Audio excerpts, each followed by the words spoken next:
Welcome to the Oscars podcast.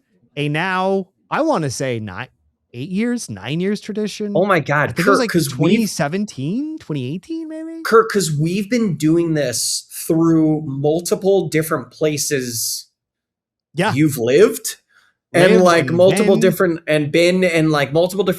periods of time in our life. Like, we didn't start this back when we did Spies, did we? I don't think we started it then. It was like we started it around. I started doing a podcast in 2017, and it was real close to that.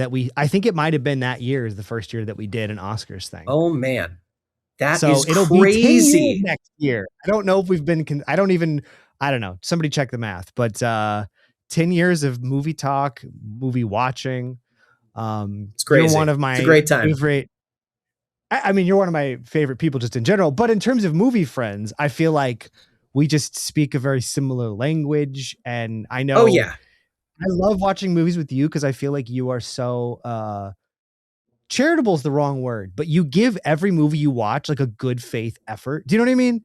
Like, I feel like you go into things to go like, let's see what it is. And that's just like a really refreshing way to think about watching movies instead of being so like pedantic and what is the tomato score? You know, I appreciate that about you. I mean, listen, you know what has altered my view on movies more than anything is Letterboxd in a way that is like, you know, not to fucking shill for Letterboxd right now, but it is just like, it has gotten me to be able to talk about movies in a different way and engage with movies in a different way, but also getting away from the tomato meter genuinely has been like, because that's not what I now just kind of go to Letterboxd and be like, what do people I know or like or respect or whose opinions I follow or people whose opinions I don't agree with?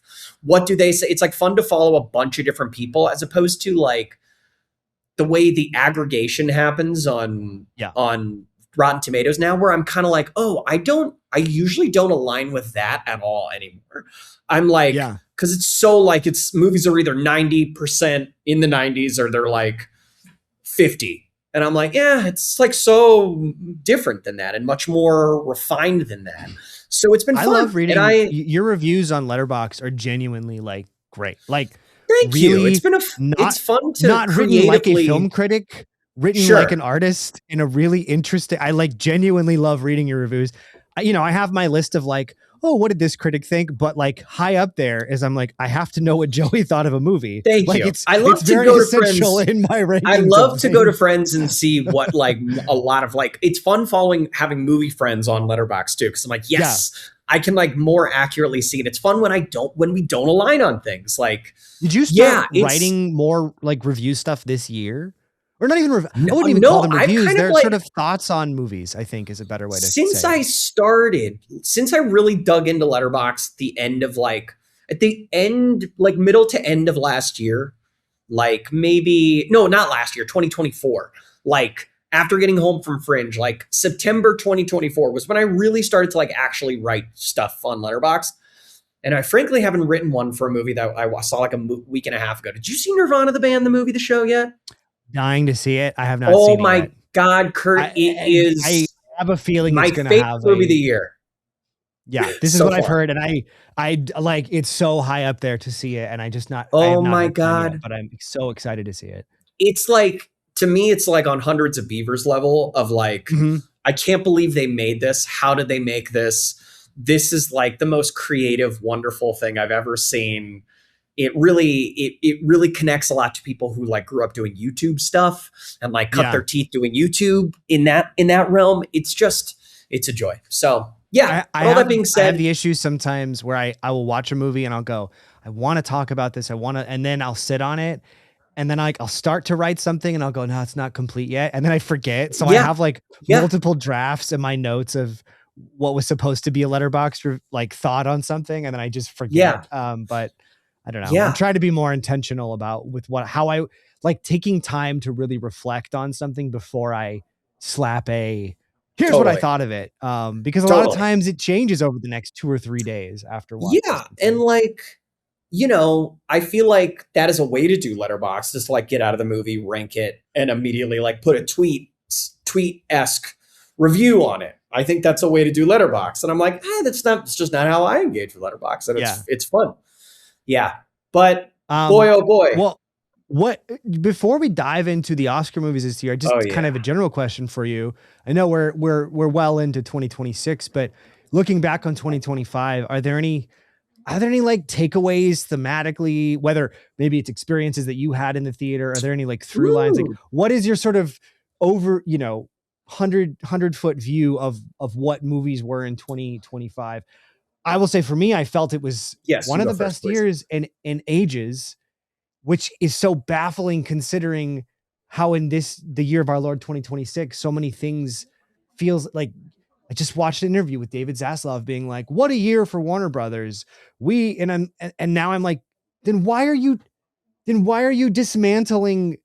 Like, I feel like it was a really strong year in the sense of really interesting, creative, risky things breaking through. Budget wise, I don't care or financially, but more so like breaking into the conversation, only to then on the flip side be like, and all of this is going to get consolidated anyways. And it's all going to, so it was such a strange thing. Cause I felt like there was electricity in the air of last year's releases of just, wow, we're seeing interesting, fresh, different things coming out on a wide scale that a lot of people are genuinely engaging with.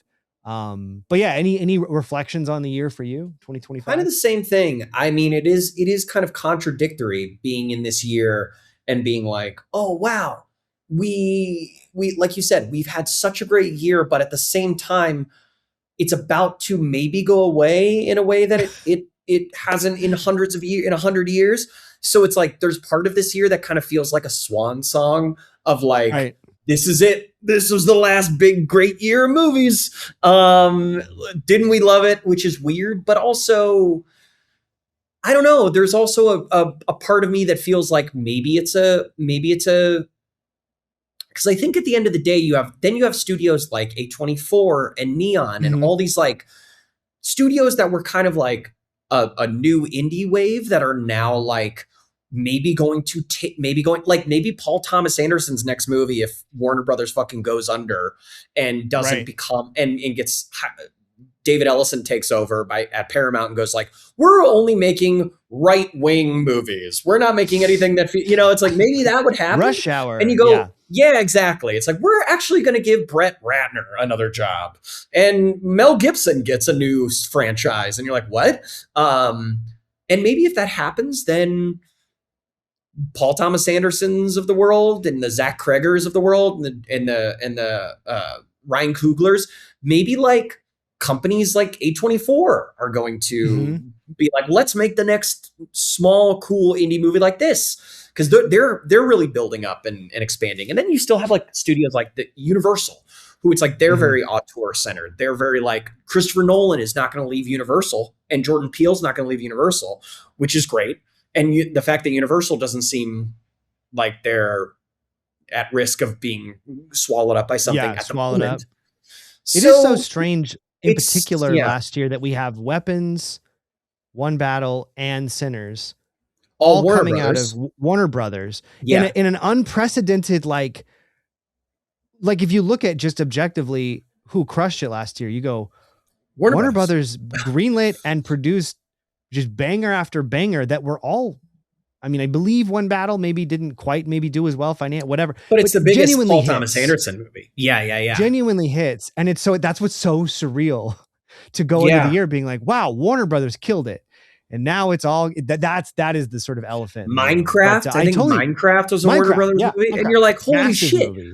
Yeah. So it's like, I know it is a little weird, but likewise, I felt like this year was fucking unbelievable. I going back to like 2023 when like Oppenheimer, Barbie, Killers of the Flower Moon, I think that was maybe the Hundreds of Beavers year, maybe. Or no, that was another year. That was I think that was 2024. That was like Godzilla -1. Yes. Yeah. That was that year. But movies where you're like, holy shit, cool, fuck yeah. But I do think this year on like even looking at these best pictures, I'm like, I love most of these. A lot of them I don't really love. at all. But I can recognize like it's a good movie, or it's a movie of like a certain caliber and crop that I'm like, I can get behind. As opposed to some years where you're like, where did this come from? Why is this suddenly here? Yeah. I obviously like we're both in a bubble of like film people who love movies. Yeah. However, I do think that last year as well, there was a real breakthrough in terms of, I know the big thing is everyone, kids don't watch movies. Young people aren't watching movies. Movies are dying. I feel like I saw, especially in this list, quite a few of these films being discussed and watched, not just by the old crusty film people, but I feel like there was a really good year for movies that broke through as a like thing that young Gen Z age people were actually engaging with. They were going and seeing it. They were talking about it. I felt like it was the first year, maybe since like pre-pandemic times. Barbie Oppenheimer was like a sort of a, you know, anomaly, I think. Yeah. But whereas like, oh my God, did you see Weapons? And like, you know, that also wasn't Marty Supreme, and that also wasn't run by like a Marvel movie.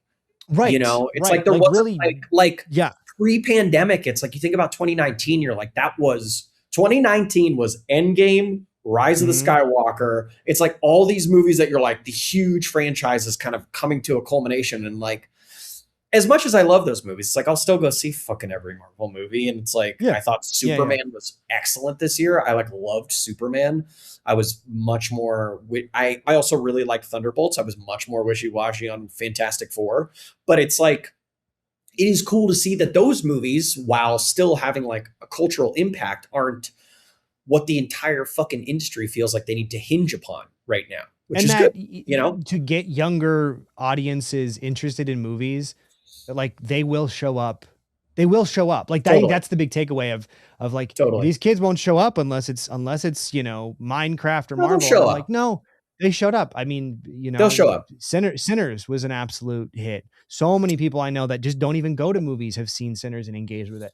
You know, I just Marty Supreme. Like, I think there's a lot of hot takes about Marty Supreme, but boy, did folks. And we'll get to them. So I think it's cool that, I guess I feel the most, despite the consolidation that's happening, I feel really hopeful. Like, I think movies are still relevant. And I think if they are speaking to an audience and not trying to, if they are specific and diverse in the way that they are approaching storytelling, an audience will show up. And I think that last year to me kind of reemphasized that.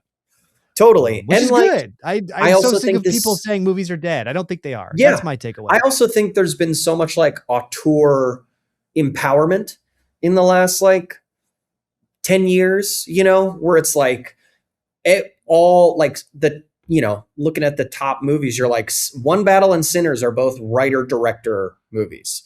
They're both like an auteur who's come in with like their own script and their own vision. It's like whether or not one of those movies wins Best Picture or Best Director, both of those movies are very likely going to win Best Screenplay and Best Adapted and Best Original Screenplay. And you're like, that's huge. And then you're like, all these movies are all kind of like writer-director combos of what got them there. Say for like, you know, the F1s and even Begonia a little bit, but Begonia is also like, we'll get to those. But yeah. Well, it's cool. On that note, let's dive in. You know, we usually on this yearly episode, well, you know, we'll talk maybe about performances along the way, but I think the bulk of the conversation will probably just revolve around the 10 Best Picture nominees. And we'll just kind of go through each of them. There are one of these I haven't seen, so I'm going to kind of give the floor to Joey in that one. But let's dive in. So, you know, starting at I have an 10, idea. Please. Wait, I have an idea. Maybe once we get, because also, like you said, most of the nominations are centered around Best Picture, but most of the acting awards are also around the Best Pictures. Why not at the end, if there are a few, like at least in the supporting lead, and maybe even director, which I don't know if there is a director thing, but if there's a performance that's not a Best Picture nominee, we'll just like talk about that extra. I love it. That's awesome. I only think there is like 3 or 4, because it's Amy Madigan for Weapons. It's Kate Hudson, Song Sung Blue, Rose Byrne, If I Had Legs, I'd Kick You, and Ethan Hawke, Blue Moon.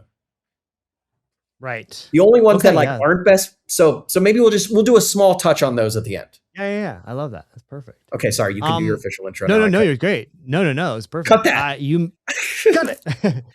You just mentioned just a moment ago, you're talking about like off the beaten path movies. At number 10, we'll start with the newest film from Yorgos Lanthimos, Begonia. This stars Emma Stone, Jesse Plemons. Pretty small scale, kind of Yorgos going back to his roots, kind of Dogtooth kind of vibes. I love this movie. I love how nihilistic it is. I love how just absolutely bonkers it goes. It's kind of him doing I think what he does best. Just very play-like in a way.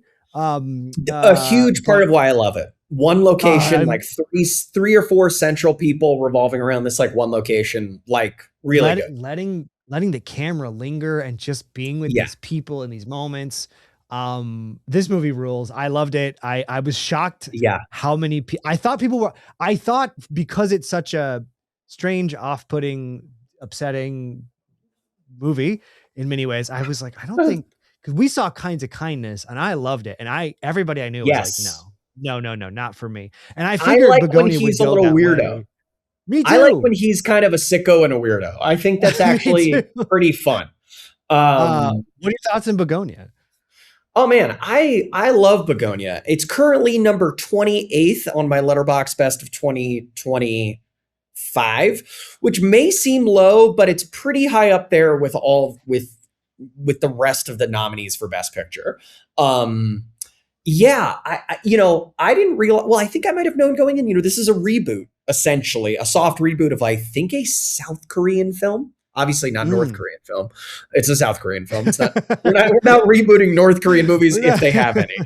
But which I think is pretty cool because also I go, it's like you don't need to promote a movie entirely like that. You don't need to. It's like sometimes we put so much emphasis on that. It's just kind of like, this is also a movie that is feels regardless of if it's a reboot, feels so prescient to this time, especially with a movie like Eddington, where you're like, Eddington feels very in conversation with this movie, and like how Eddington is a movie about how we all kind of like went insane during the pandemic and how like humanity basically lost its mind and is never going to recover. It's like this movie is like in a similar fashion, but like looks at it with a little bit slightly more empathetic point of view, but also doesn't shy away. It's like I loved in this movie how you couldn't really tell whose side you were on most of the time.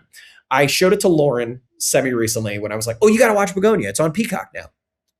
And at the end, she was like, I was always with her. And I was like, yeah, but should we say spoiler alert for any of these movies? Sure. Or do we want to talk about them we will go pretty in depth, but maybe we'll do a little spoiler section in the back half of talking about each movie. Okay. So Begonia spoilers. Slight and spoiler. There are really big ones. Like really big ones. Movie takes some wild swings. Regardless of where the movie ends up going, it's a movie that's a lot about like, I don't know who to trust. I don't know who to believe. I don't know what to feel. And Lauren's was like, she was like, whatever ended up happening, I was going to be with her no matter what. And I was like, that's fair. But I think in general, it's a cool, I loved how that relies so much on the performances and so much on like how these two actors are locking in with each other, which I think is so cool. I found it weirdly sympathetic in the sense of there's no part of me that feels like the depiction of sort of the incelification and the sort of the I know toxic masculinity gets thrown around a lot, but I do my own research crowd. Yes. And I felt like what I appreciated about the movie is it wasn't just like, look at these crazy, it kind of showed how vulnerable. In fact, this is a tangent, but I just watched the Louis Theroux documentary called Inside the Manosphere. And I was thinking about Begonia a lot. It's essentially him sitting down with a lot of the guys who, are red pilled and, the Matrix and free yourself or whatever. Jesus Christ. And that's, I think that's on its surface. You're like, oh, these guys, like, okay. Yeah. But then he's meeting and interviewing a lot of their folks, fans that come to him on the street I'll be like, why do you follow this man? And they'll be like, I came from nothing. I had nothing. He gave me a purpose. And you realize you're like, yes, these top tier guys suck, but you really understand the vulnerability that's being exploited in a pretty profound psychological way. Sure. And well, I feel like the movie it to me shed a lot of light on, especially with the brother or the cousin, that's Jesse Plemons' cousin. Yeah. Just like how easily exploited one can be when you're in a situation where you actually have come from. There's a lot of shit in this guy's life, in these people's life, and they are in need of guidance and direction. But where they receive it from and how they get it leads them to the worst possible outcome. And I just thought it was really insightful in that way. Yeah, it like shifts between points of view and ways of thinking pretty like fluidly. Like you're never quite locked in on one character or one perspective of the whole movie. There's not really a protagonist. There's not really an antagonist. It's just kind of like a psychological exercise to see, which is why it feels very much like a play, on where are these 3 points of view. Like you said, the cousin seems to represent a type of person who is being manipulated and exploited based on their circumstances. Jesse Plemons kind of represents the person who is, I'm taking back, like I've lost my control. I'm taking it back. I'm doing my own research. I figured it out. And I think the movie wrongfooted you and wrongfooted a lot of people in making them think that it's going to empathize with the people and validate the people who the conspiracy theorists. You know what I mean? Like, I think Lauren, when watching it, was like, I think it's kind of weird that the movie seems to, I think this is one of her thoughts going into it, seems to like go on, and all these guys are right. And they're going to watch this movie and be like, oh my gosh, I was right to be this way. And I go, I don't think so, because without giving too much away, it seems like the major ending point of the movie is more of like, you were right, but you were wrong in why you were thinking about it the way it was. Right. And like, actually, humans are the worst fucking thing and fucked up everything. And we have no control, and we can't try to control. We are pawns in something much bigger. We are like not, be it the planet, be it whatever. It's like all these things where it's just like, I think it's like a humble, like nihilistic is kind of it, but also like humbling in a way of humanity and the way we kind of think and Machiavellian scheme and all these things and feel like we want to get power. And it's like, I don't know. I think the whole movie is kind of just like, we're just fucking bugs on a rock, dude. we're just bugs on a rock. I find that to be actually really empowering in the sense of totally. You go, so much of the stuff that we see in our culture right now, in our world, in politics or whatever, it is often rooted in a legitimate, I have a beef with something in my life feels off. And it's like, and there's an enemy and I'm going to find the enemy. Yes. And then the real insidiousness is somebody coming in and going, let me feed that. Let me feed you fear, and let me give you a villain and give you a thing to hate. And I will suck your energy and your time and all of your agency into my power sphere. And so I think the movie does a great job of being like, yes, these people have really difficult circumstances. So their initial, like, something is wrong is a true thing, but how easily that small redirect towards something heinous and vile can take you down the darkest path possible. And that to me is like really, like you said, humbling to go. It's easy for me to like look at my own circumstances and go, you know what's really to blame, and go, you know what, there are no easy answers to this. Like there are no easy answers to the systems in our life that do make things deeply unfair and suck. There's no easy way. There's no easy, like, well, it must be this. And I think the movie explores that in not easy ways. It's not like it doesn't leave you with really simple solutions. No, I love it. I think it's great. I think it's a great fucking movie. It's like, after watching it twice, I was like, I think I'm done. I think I don't need to revisit this movie for a while. Yeah. It's like, this isn't a movie I'm necessarily going to be like, ooh, let's throw on Begonia. It's not really like feel good in that way, but it's like, it's a movie that I could imagine, like, God, I'm like, if I was in college and we were picking out scenes for a fucking on-camera class or in an acting class, I'm like, ooh, this movie has so many scenes. Let's do it. Yeah. Let's do a Jesse Plemons, Emma Stone scene from Begonia. Yeah. So that's, I definitely dug it on that front. Yeah. I think it's pretty good. It wouldn't be, it would be a little bit higher on my list out of these 10. If we're going in this order, we're just going off of an order, by the way, that is from some general Oscar prognosticators online, but it'd be a little bit higher than 10 for me. I like this movie a lot. Next film on the list is a Netflix feature, Train Dreams, starring Joel Edgerton as a. Let me describe this movie. It is sort of a mood piece. It is a very kind of Malick-esque film. Joel Edgerton is a sort of just an everyman trying to get through life. He's sort of witnessing the passing of time and the growth of infrastructure around him, from sort of a very simple life to it spans a large series of time. It's very dreamlike. It's very meditative. Gorgeous cinematography. I like this movie. I don't know if I'm not saying surprised that it's had as much Oscar buzz as it has. I really enjoyed it. I really appreciated it. It made me go outside the next day and look up and just be like, wow, the world is beautiful and things are moving really fast and I want to slow down. I think it's beautiful. I didn't take a lot away from it beyond how surreal it must be to like, especially I think it starts like in the 1800s, like late 1800s, or maybe basically it's like, I think it's like late 1800s. Yes, I think, and the trajectory goes through, and it helped me go, gosh, what a strange thing to sort of see the world go from sort of isolation to interconnectedness over a span of one lifetime. I think about that a lot with like my grandparents and what that must have been like to. So it made me reflect a lot. It's beautiful. I liked it. I don't know if I liked it. What did you think of Train Dreams? Train Dreams.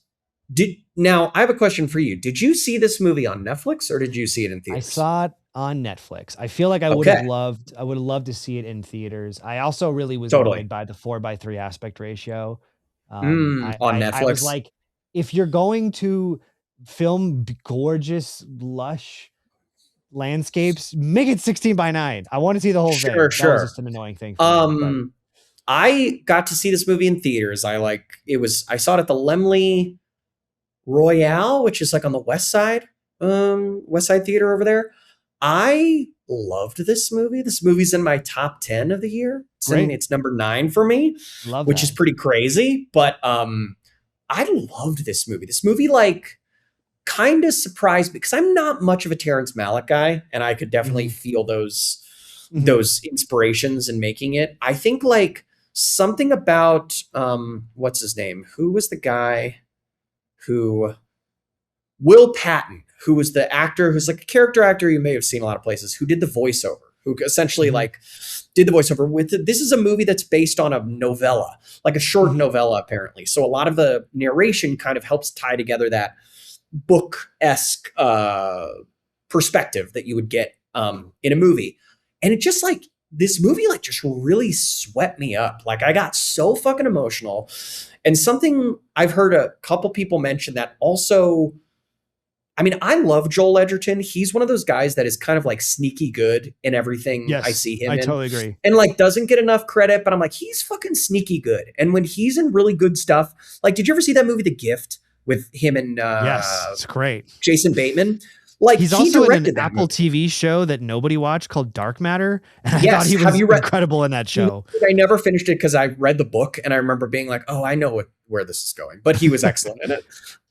He's great. He's he's very Warrior, underratedly fucking Warrior. Great. So good. But it's he's so good. So this was a movie that really was able to showcase how good he was. I thought Felicity Jones was really fucking good. And she's someone she's someone who I loved her in The Brutalist. I have kind of thought she's been okay in a lot of other things, like her fucking RBG. Mhm. Yeah, RBG movie, and then a few other things. I'm like, okay. I thought she was excellent. I thought like William H. Macy was kind of doing something that was so fun and like, yeah, I loved how vignette-y it was. I love that like you just kind of stayed with moments as like memories. You didn't Mhm. really like It linger on things too long. it really felt like the embodiment of a memory in a really Yes. beautiful, lush kind of way, where it Yeah. invites you to just kind of swim in it, and it doesn't feel like it's Yeah. trying to You just propel you to the next moment. and you really get his perspective. Like it by the end, when the movie kind of, essentially is cradle to grave, like getting to his Right. whole life. And you kind of get this feeling of like, whoa, it's been interesting, like you said, thinking about this time of transition and how this guy like loses things and gains new things and how his life kind of evolves and changes. And like there's not much of a plot per se. There's not like there is a dramatic thrust in the movie, but I was shocked by it. I kind of didn't know how it'd be factored in, and I think pacing wise, it doesn't follow like an act structure in a way that Right. like the big like thing and turn that happens in the movie when it happens and how the movie changes and evolves after that. I think it's just like really, yeah, it just really got me. It like really got me. And I was like, man, I haven't revisited it since. So I don't really know if it'll hit the same. I would love to though. I think I got to catch it in a very specific time in my life.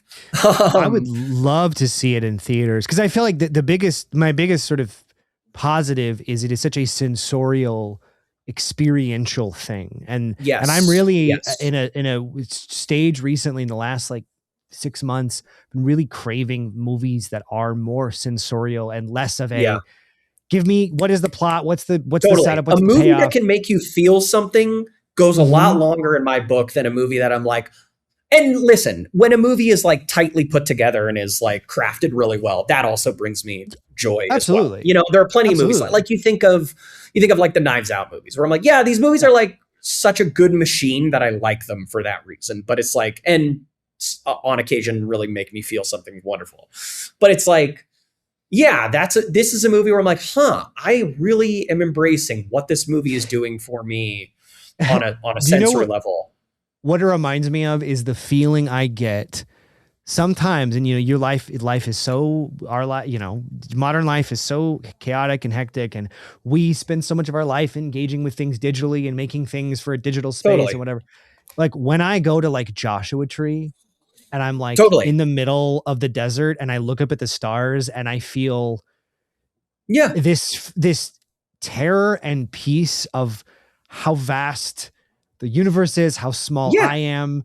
I can feel my existential like anxiety about things just slip away because all that. But I also feel so small, and I want it. It's like this sort of grappling with existence. That is the feeling the movie gave me on a sort of Totally. a overarching level. Like when I am looking at the stars in the middle of the desert, going, why am I here? Like that kind of Totally. is, It's that it's is the the movie feeling of version. this It's the movie. movie version of like unplugging and really making. Yes. Yes. Yeah. Yeah. And that like life is, for all the things that we do, life is such a fleeting moment, and we are here and then we're gone, and everything else continues on.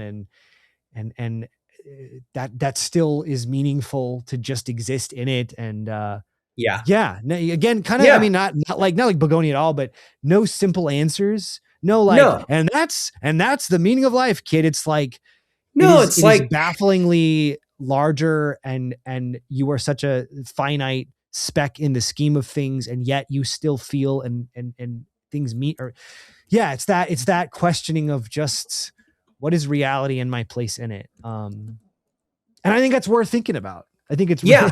it's worth thinking about. Movies that make you think about humanity and our place in this world and universe are kind of what movies are all about. Yeah. And yeah, I thought this one And was like an interesting take of that. also, to its credit, like what you just said, truly using, I feel, the idea of cinema to its fullest capacity, which is not just a story that one could Yeah. relate and go, it's like you have to really, this is why I wish I had seen it in theaters. it is such a visual and auditorial experience. Like some of those shots of the camera being on the tree as the tree gets cut down and falls. I'm like, that's fucking interesting. I've never, what a beautiful image. And like shot all with natural light, by the way, natural light, which is pretty. And some of those shots of like really long, like scenes would just play out in really long, just like slowly like zooming out shots where you're like, I love this. I'm loving this. Yeah. Yeah. A lot of wides. It's great stuff. That Real is quick. That is Train Dreams. Yeah. Fun little fact about Train Dreams. So the director, Clint Bentley, him and the co-writer, Greg Queter, they're like part of a creative partnership. The other writer, Greg Queter, directed, what was it? Sing Sing the other year. Oh, the one with, I loved Sing Sing. Yes. And they both like co-write the projects and then switch off who directs the movie, which I think is like just an interesting creative partnership. And I think like, oh, cool. That's like yielding fun results of like, you're both working on something and then you switch off and this guy takes the helm here and then it's just interesting. So I'm like, both of those films really feel like they're reaching at something very like deeply human and what it is to exist in a world that is bigger and systems that are beyond you. Okay, that's cool to know. That's awesome. Yeah, an interesting like thematic link. That's Train Dreams. Speaking of sensorial experiences, let's talk about F1. I saw this in Dolby, I believe, which highly recommend. This is an Apple. What do they call themselves now? TV, original? Apple movie, Apple original, Apple original, Apple made it. This is the big promotional ad for the F1 racing industry. The commercial hit of the year. It like, do I have a lot of emotional things to say about this movie? I do not. Did I have a great time? I did. I think that Brad Pitt looks really cool.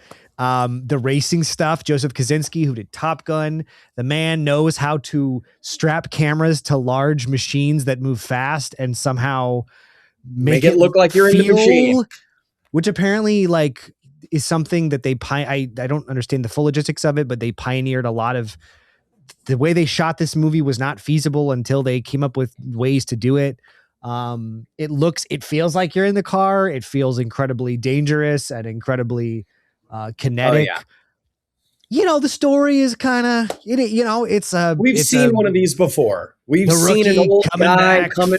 Yeah, the old guy needs the young guy about how to do the thing, and you're like, this is a tale as old as time, everyone. But what? It's packaged it's slick, it's fun, and I will say, I know nothing about racing. My grandfather loved NASCAR, and in the spirit of, I went to a few NASCAR races to try to understand. I all the respect in the world to NASCAR. You couldn't pay me to go to watch NASCAR. I hate being at the race. I genuinely don't understand it. It's baffling to me. And so I've always associated when people have, especially with the rise of F1 in terms of the F1 series that documents all the racers, I've always been like, oh, I don't like racing. I feel like this movie gave me a sense of like why F1 as a sport is singular and unique and not just sort of a generic, it's, redneck going around a track. Kurt, you gotta watch F1 Drive to Survive. This is like high up on my list to watch. I know my buddies Eric and Mike, like they're obsessed with it, and you guys watch it. And I think I just had this bias of like, I don't need it, whatever. And watching this movie gave me a strong sense of like, okay, I have a better sense now of the intricacies, the sort of the machinations of it, the rivalries of it, the sort of the highest level of engineering, the sort of technical mastery overlapping with the competitive stuff. So yeah, I mean, this movie is a great, I think, intro to maybe why this sport as a international phenomenon like is resonating so much. What did you think of Joseph Kosinski's F1? I mean, man, I had a fucking great time at this movie. This movie was coming out over the summer, like when we were doing Guy this summer. And I remember Will Branner and I went and saw it one day. And it was like, Will, you're the perfect person to see this movie with. It's like, you're like so fucking amped. And we would like play the soundtrack backstage because we're like, yeah, this is like a fuck yeah kind of movie. You know, it's a, and like, I think the Academy opening up their nominees to 10 movies like a decade ago or however long they've been doing that. It's like, this is the kind of movie that is the reason why they're doing that, where it's like a big fucking Jerry Bruckheimer produced commercial hit that can also be next to a movie like Train Dreams. You go like, that is the two wolves of cinema in Hollywood. And I think both thriving and being relevant is like really important for the health of movies as a viable industry to sustain. Exactly. Like I think in years past, you know, when I was a kid, I loved big, loud movies. And then when I became a pretentious teen, I was like, oh, these are not real. And now as an adult, I'm like, this is great. Like, well, you can appreciate when they're good too. Yes. Like there's stuff in this. Kaczynski has done this consistently. He's like big popcorn blockbusters, but they're done so well that you're like, I got to respect the craft and I'm having a great time. It's not trying to do something it's not. It's just, it's like, it's truly like thrilling blockbuster filmmaking at the highest level with as much, like the money is on the screen. There's no question. Yeah. And I think that's really satisfying. It's an expensive movie. And there's stuff in this movie where you're like, emotionally, it's not, you know, like Brad Pitt has this scene close to the end of the movie with Carrie Condon where he talks about like what his emotional issues are. And you're like, I don't really buy what's going on, but that's not what I'm here for. And it's like, you know, and I say this also as someone on the other end of the spectrum who has watched all 8 seasons of F1 Drive to Survive, who doesn't watch it on when it's happening live because I want to wait to get exposed to what happens the year later. Like the new season is about to start right now, or has just started. And I don't know, I'm not going to follow it because I want to wait until next March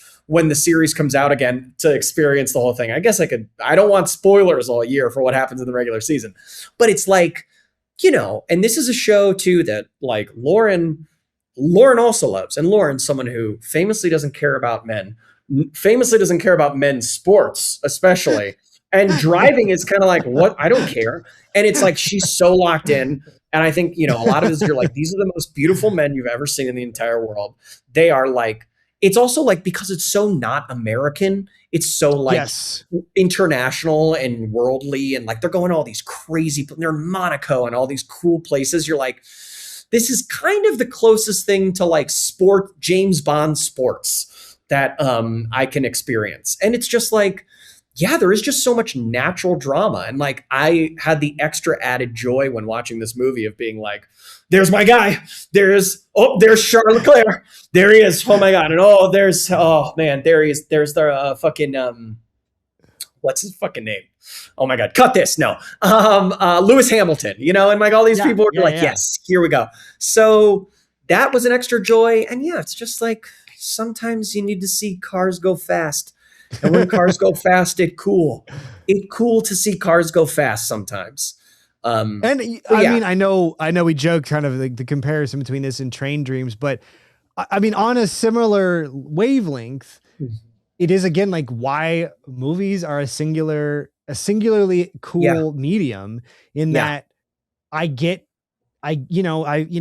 played a bit of, oh my God, what's the Xbox game? A racing game? It's a racing game. What's the game? Gran Turismo? Oh, man. Not Gran Turismo, but the other one. Oh my God. I don't know. I don't play any racing games. It's an Xbox. Forza Horizon. Oh, I don't even know what that is. Awesome. Very cool. It really lets you feel like you're driving the cars and that's awesome. But nothing compares to being in a giant IMAX theater and having the sound envelop you and have that they really embrace that for this movie.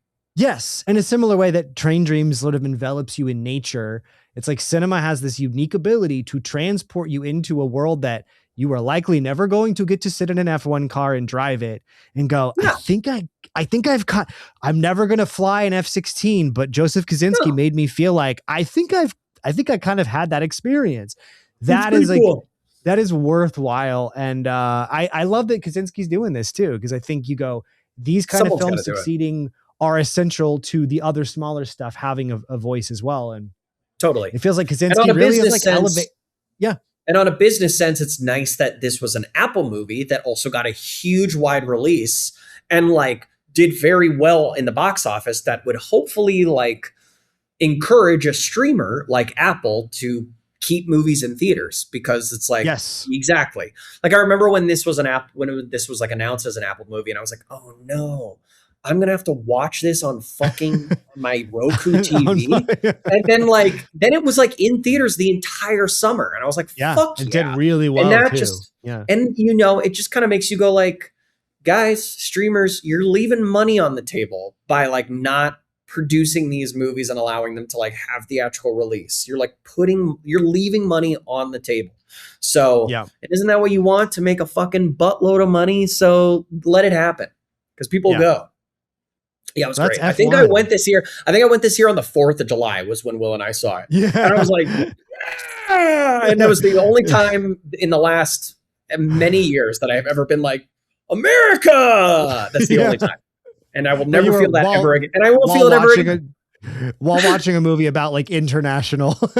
Yes. While watching, being like, what if this American comes in and rocks this sport? And it's like, that would never happen. But that'll never happen. We could sit for 2 hours and be like fun.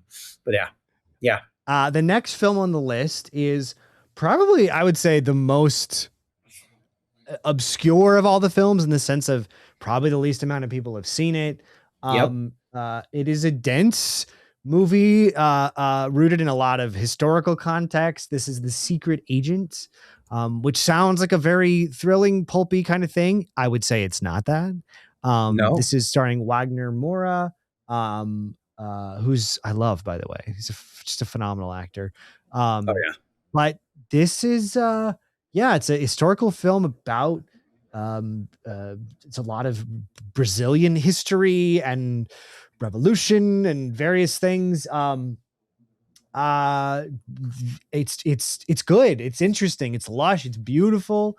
I enjoyed it. I saw it. I watched it. I liked it. I didn't have a lot of feelings beyond being like, wow, that was great. It was interesting. Yeah. I think it's a great performance. I don't have any strong feelings in this movie, except I had a great time watching it, and I think he's a great actor. I wish I had more insightful commentary. Any thoughts on The Secret Agent? Same. The context in which I watched this movie was very specific. I had gotten a ticket for it during Beyond Fest last year, which is a Los Angeles-based genre movie festival, and they do a lot of premieres there, and they do a lot of like screenings of like movies that are just about to come out. And like I've gone the last couple of years, and it's been so fun because I've gotten to like catch a few movies a little bit ahead of time that have been like, oh hell yeah. And this was one that I caught, and I bought tickets for this prior to working on Big Bear, this play that Patrick McDonald's play that we were in. And it was like on one of the days we had tech. So like I was in tech rehearsal for Big Bear all day up until like needing to leave and go see this movie. And I fell asleep a couple of times on the movie. So because I was just tired, because we've been in the middle of tech. It was nuts. And like, so I do think I need to give this movie another chance. It is currently on Hulu. It's a long movie. It's like 2 hours and 45 minutes. And I will say it's a very lush, beautifully shot movie. Like there's frames from this movie. No, it's not boring. It's very colorful. It feels just, I know cinematic gets thrown around, but it has that dense, like really satisfying, like Kodak film stock, like the blues. It feels like a movie in the 70s, and you're like kind of really transported back to this period of Brazil at this time. It's also a little bit about movies, because there's like a movie theater that's relevant to a lot of the characters' experiences in the movie. It's also about living under a dictatorship and like 100%. There's a lot of ideas going on in this movie. Yes. And it gets absurd at times, like really absurd. And then I think I just went in having the expectation that, because do you remember I'm Still Here, the movie that Fernando Torres, that won Best International Feature. Maybe was it last year? It was last year because it beat I think it was last year. Perez. Yeah. Thank God. And like I remember being like about a similar period in Brazil's history of while living under like fascist dictatorship. And you're like, and I think going into this movie, a lot of people, I was under the impression that this movie is like, oh, this is going to be like I'm Still Here, but a little bit more about like espionage. The title also just makes you think that. And it just wasn't. It was a lot weirder and a lot more like personal, which is totally fine. I think just like, yeah, one of those movies where I have not had a chance to revisit it, but my expectations going in were one thing and then coming out were another thing. And also specifically how I consumed it was like a little like, oh, I'm struggling to stay awake, not even engaged, just awake. So, but similarly, like Wagner Moura is like so fucking, what a fucking screen presence, man. And like the way Did you ever watch him in Narcos? No, but he's great, man. He was great in Civil War a couple years ago. Civil War, he's great in that movie. Yeah, I hadn't seen him in anything in a while. When he popped up in Civil War, I was like, I love this guy. Fuck yeah. So I love that he's really like having this resurgence is the wrong word. He's totally. He's been doing great work for a long time, and it's awesome that I feel like, he's being seen on a larger scale. Yes, but definitely a movie that feels like if you watched it once, didn't get it, and you have time / are open to it, might be enriched through a second viewing. Is my impression. Not something I've done yet, but something I hope to do soon. Maybe I'll do it. Yeah. Maybe I'll do it soon. Maybe I'll do it next week. The next film on the list is divisive in its marketing strategy. The last week of controversy surrounding the lead actor has only further heightened the divisiveness amongst its fans and detractors. I would count myself on the side of the fans. I have to say, I love this movie. I loved everything about it. It worked for me almost totally all the way. That is Marty Supreme. Marty Supreme starring the culturally relevant Timothée Chalamet, directed by Benny Safdie. Am I right? Josh Safdie. Sorry, Benny did the Smashing Machine. Did the Smashing Machine? Yeah. This is a movie about it's a period piece, kind of, about an aspiring ping pong player who's trying to take it to the next level and bring home the world championship prize. This movie is much stranger and weirder and more surreal and bizarre than you would imagine. Very much cut from the cloth of like Uncut Gems and Good Time. I'll just say I love the movie. I think it's awesome. I think it's funny. I thought Timothée Chalamet was great. Yeah. I feel like there's a bizarre disconnect between what people's take on the marketing versus the themes of the movie that seem very much in conflict with each other. In that the marketing is like, I don't know if you saw the Timothée Chalamet's orange, all of his stuff, hot air, jackets, blimp. Everything. The blimp was going over our house for like weeks on end. So much of the marketing was like, be your greatest self, aspire to greatness, which is funny because that idea in the movie is really interrogated. It's really challenged. You're like to show really challenging actually, what it's like to be someone like that. Yes. So it's weird because I've seen a lot of like almost like on film Twitter, like I'm seeing like the tech bro space like populate almost like how like like right wing like incel culture like took the Matrix and like made it theirs or Fight Club. I feel the same thing is happening where I'm like, that's not what the movie's about. 100%. And of course, in the last week, there's been a lot of controversy because we know, Timothée Chalamet said the thing about ballet and opera, and so there's been a lot of stuff. There's also the stuff. There was that. Did you see the article maybe a month and a half ago now about the Safdies and like the exploitation of like the younger underage actor on the set of Good Time? A lot of stuff that you're like, both two things are true at once. One, these are all horrible. Those are horrible things that have happened. What Timmy said was like something where you're like, you could use a little more finesse there. Even though I also think the comment is being scrutinized in a way that I'm like, I don't think intention and impact is being right being muddied here. But then also the fact that like we're in the middle of Oscar season and like shit is just nasty. Like it's like fucking smear campaign after smear campaign. You're like stuff, you find out stuff, you're like, Jesus Christ. Like, did you see the thing about Jessie Buckley and her ex or her husband's cats? And you're like, okay, what do I know about this? Like, I'm like, why is this suddenly being told to me the day before Oscar, the week of Oscar voting? It's like, what is this? It's weird. So there's that. So it's like, in an effort to look at the movie as a movie, I loved this movie. This movie's my number 5 of the year. Me too. I loved it. I fucking loved this movie. Like, I think, I saw this movie by myself and then I like brought Lauren back because it was a movie where I was like, I should see, because there's a couple things in the movie where like some traumatic things happen around animals. Not to animals, but around animals. And like, once I realized that was part of the movie, I was like, okay, now I can tell Lauren when to close her eyes and don't engage with the movie. But I mean, God, man, I've got mixed feelings on Timothée. Like I've got, he is an actor and as a personality are kind of in a mixed bag for me, but I will say it's like his last run of it's like between Bones and All. What was like his last string of movies where it's like Bones and All, Dune, Marty Supreme.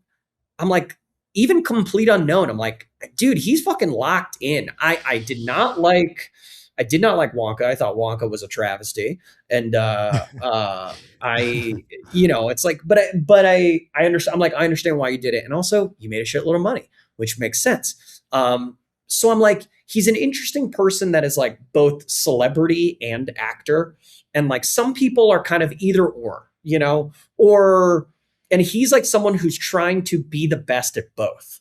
And it's weird, and it creates a dichotomy in like it is weird to see him like on hanging out with college football commentators, and then he's like doing a live stream with like a TikTok person, and then he's like having 100%. A conversation with Matthew McConaughey, and you're like, and he's promoting, so he's strange. Like both, and to an extent, you go, it worked. Marty Supreme made a fucking shitload of money. It was a movie that a ton of people came out to see.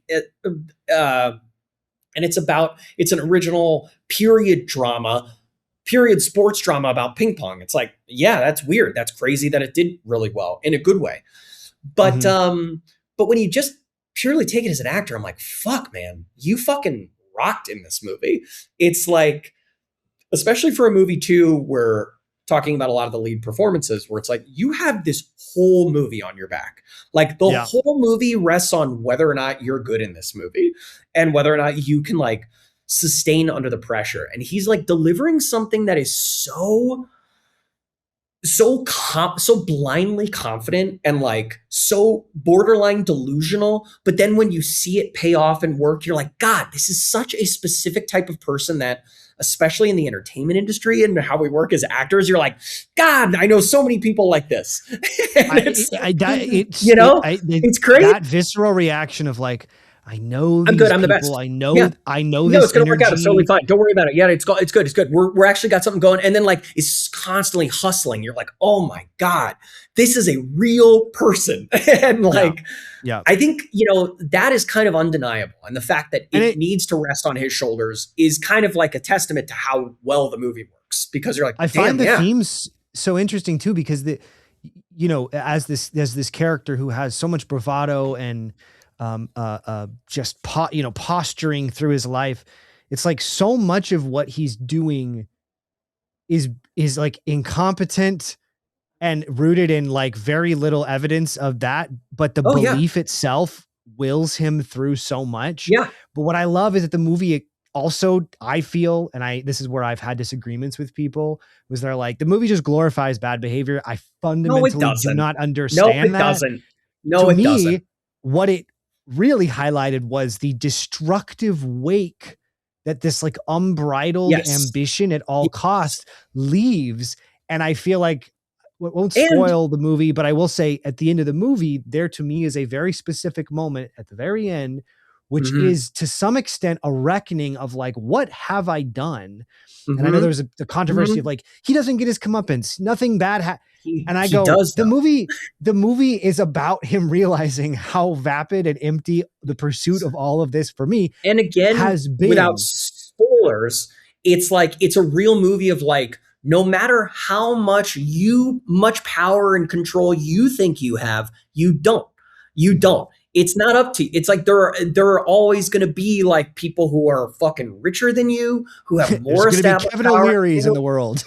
Literally. And you're like, I think it says something about the movie, that how it starts and how it ends, and how like the change the character, even if you don't.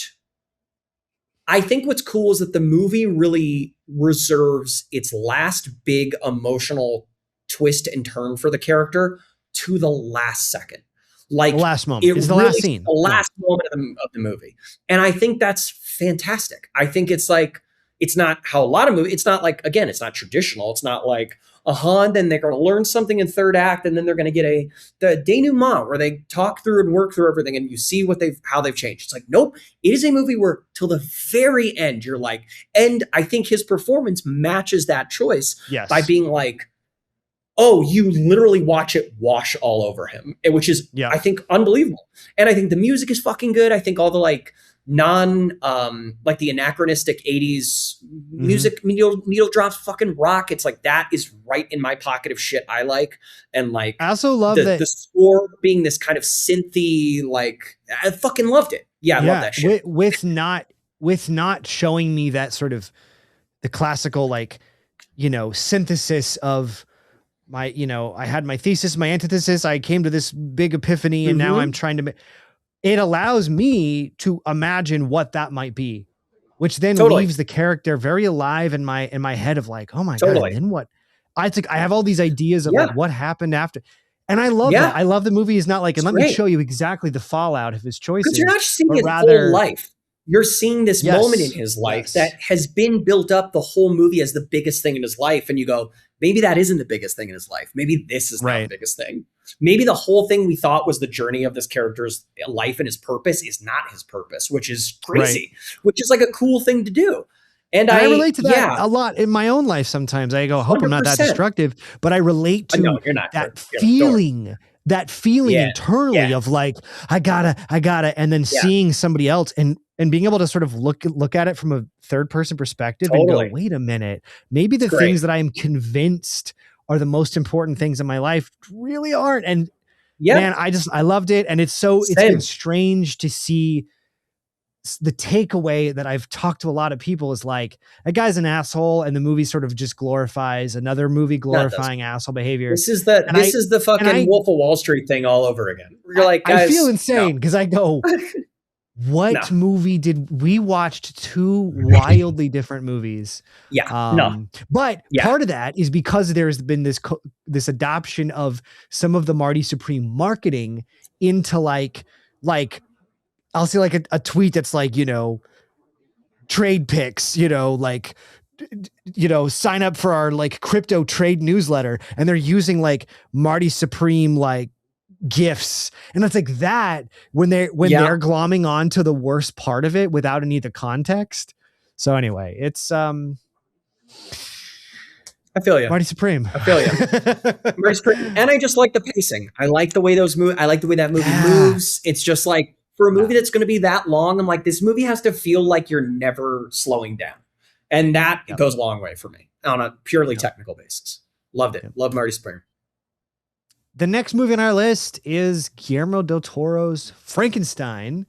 This is starring Oscar Isaac, Jacob Elordi. Jacob Elordi's nominated.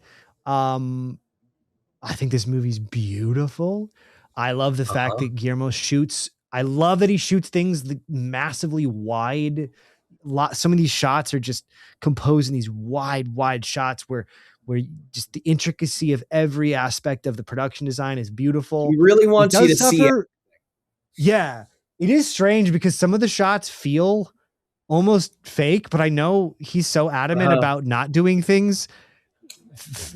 So it's a strange experience because some of the movie is like so lusciously designed that it almost feels like Yeah. shot in the volume, but I know it's not, which is a strange. This was a weird movie. This is a weird movie. I love the first half of this movie. I loved the movie. Takes a really specific sort of two acts or two sort of story sides. We see the movie through the perspective of one character, and then we reverse and we kind of see through the other character. I really vibed with the first half. Yes, just like the book. Just like the book. Really vibed with the first half. I was really interested. I was really intrigued by it. And then the second half, I didn't dislike, but I just found it, to me, it lost me a bit. I wasn't as compelled by it. I found it to be a little more like. Do you feel? Are you anti-Elordi? No, honestly, no. I actually, man, he was great in the Priscilla. I thought he was great in that movie. He was great in that movie. I think he's really good in a lot of stuff. I mean, like, he's like beautiful and tall, and physically for this movie he is perfect for this movie. There's a few shots where like you said, Guillermo del Toro's like shooting in wides and kind of has these like fisheye lenses. Feels very Yorgos Lanthimos at times. Yes. And like, gosh, like his lenses must be like these like 12 or 14s or something where it's. And it really confused me and kind of was like, what a weird choice. And then when Elordi enters the movie and you start to see how it's like putting your camera in 0.5 and being like, oh, this thing, I'm really now seeing how big this thing is. And like, there was a lot of times where that showcased how enormous he was compared to the other characters. And I was like, well, this really works now suddenly for me. No, I'm not an Elordi like hater in any capacity. I think he's a really fantastic actor. You know, I think a lot of the roles he's done he's kind of doing exactly what he's asked to do. And I think he gets to do, I guess for me in the second half, it just felt I felt like I was like, okay, I know exactly what this movie is. And it's like, you've lost the tension of the movie. Whereas the first half is like, what are we doing here? And like, I'll give you an example where the movie, like there's a great moment near the beginning of it where Oscar Isaac is like presenting sort of a medical breakthrough to an audience. I loved all that. And there's this just the, like he first sort of injects the body and he turns on the electricity and so Guillermo del Toro. Weird and freaky and odd and strange. And when the movie was like leaning into that, I was just totally like, yes, monster creature feature weird. And when it gets a little bit more romantic and heartfelt, I went, oh, this is fine. It's not, not my cup of tea fully, but I think my biggest takeaway. I think my biggest takeaway is that Guillermo del Toro has talked a lot about wanting to make a Frankenstein movie and like being like, that's his like white whale. And that's like the thing he's been building his whole life to make. And I think on many levels, Guillermo del Toro has already made his Frankenstein movie in a number of different places. It's like Hellboy is kind of a Frankenstein movie. Shape of Water, a movie that won Best Picture for being like, he has kind of done this a lot. Pinocchio, even the Pinocchio movie is kind of like Pinocchio, but Frankenstein. And so to me, this movie loses a little bit of like, because I know it changes a lot of things from the book. The book is something that that takes a little bit of a different angle on the sympathy we feel towards the monster. And it's kind of, I think the end result of the book is just kind of like, yes, he made a monster. It's like a nature versus nurture. And it's like, he made a monster and the monster is equally kind of like as fucked up and complicated as the man who made him. And that's what being a father is. And that's what being a human is. And I think that's cool. And I think this movie kind of softens it a little bit. Right. Yeah. Am I okay on my connection? I feel like we're getting a little choppy. You are. It looks choppy, but it's still recording through the cloud. So great. It's recording. Yeah, it'll sometimes compress it though. Yeah. Great. But yeah, I think so it's like same. I thought it was beautiful to look at. I thought there was a lot of sequences that looked great. I also saw this projected on 35 millimeter at the Egyptian because this was another Netflix movie that was like, I would love to see this in theaters. I did not like the projection. I thought that it was, I thought the 35 millimeter print, because this is a movie that was shot digitally, the transfer wasn't that great. And I thought the sound was a little like, it also felt like I was getting Netflix compressed sound in a theater. I couldn't understand a lot. I was like, what did they say? So that was another thing. And then I tried to rewatch it on Netflix and similarly, like, kind of didn't finish it, which is fine because I'm like, I don't think this is a movie that, like, I'll probably watch it in parts anyways, because also it's fucking long. But yeah, interesting. There was a version of this movie back in the day earlier on that changed due to scheduling conflicts where Andrew Garfield was supposed to play the monster. And I think that would have been interesting. I don't know if it would have been better. I think Jacob Elordi physically has it, and I thought he did an amazing job. But I'm like, I would have been interested in seeing an Andrew Garfield version of this movie. Just might have, maybe, I don't know. I would love to see that. I don't know. Maybe that would have been, because I also thought Oscar Isaac was making very weird choices in this movie. I thought he wasn't bad, but he was a little like, you're kind of in a different movie, guy. And that's okay. Right. But it's like, okay, weird. Yeah. So softer on this movie than I wanted to be, but that's okay. Because I still love GDT. This is going to be I'm worried about saying this, but I guess it's a safe space. The internet's a safe space. Mm-hmm. I find with Del Toro's films in general, I love listening to him talk about movies.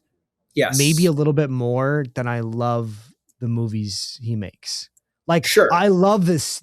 Every time I see a quote by him, I'm like, yeah, like, yeah, King, like, let's go. Yeah. Whenever I watch his movies, I find myself a little removed from like feeling. Yes. I feel the same way with like when people talk about like Tim Burton stuff or like, sure, where I'm like, I love the idea of the creativity and the whimsy but I never quite connect with it. And I kind of feel that way with Del Toro, where I'm like, I love everything that you're about. I have yet to see a movie. I love Pan's Labyrinth. Okay. Just phenomenal.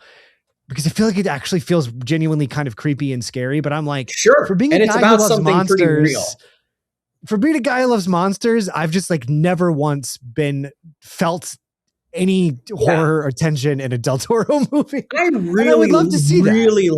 I really love Shape of Water, and I haven't revisited it in a while, but I just got the Criterion disc, the 4K, like last year, and I was like, oh, I should pop this in one day and just revisit it. I also really loved Nightmare Alley.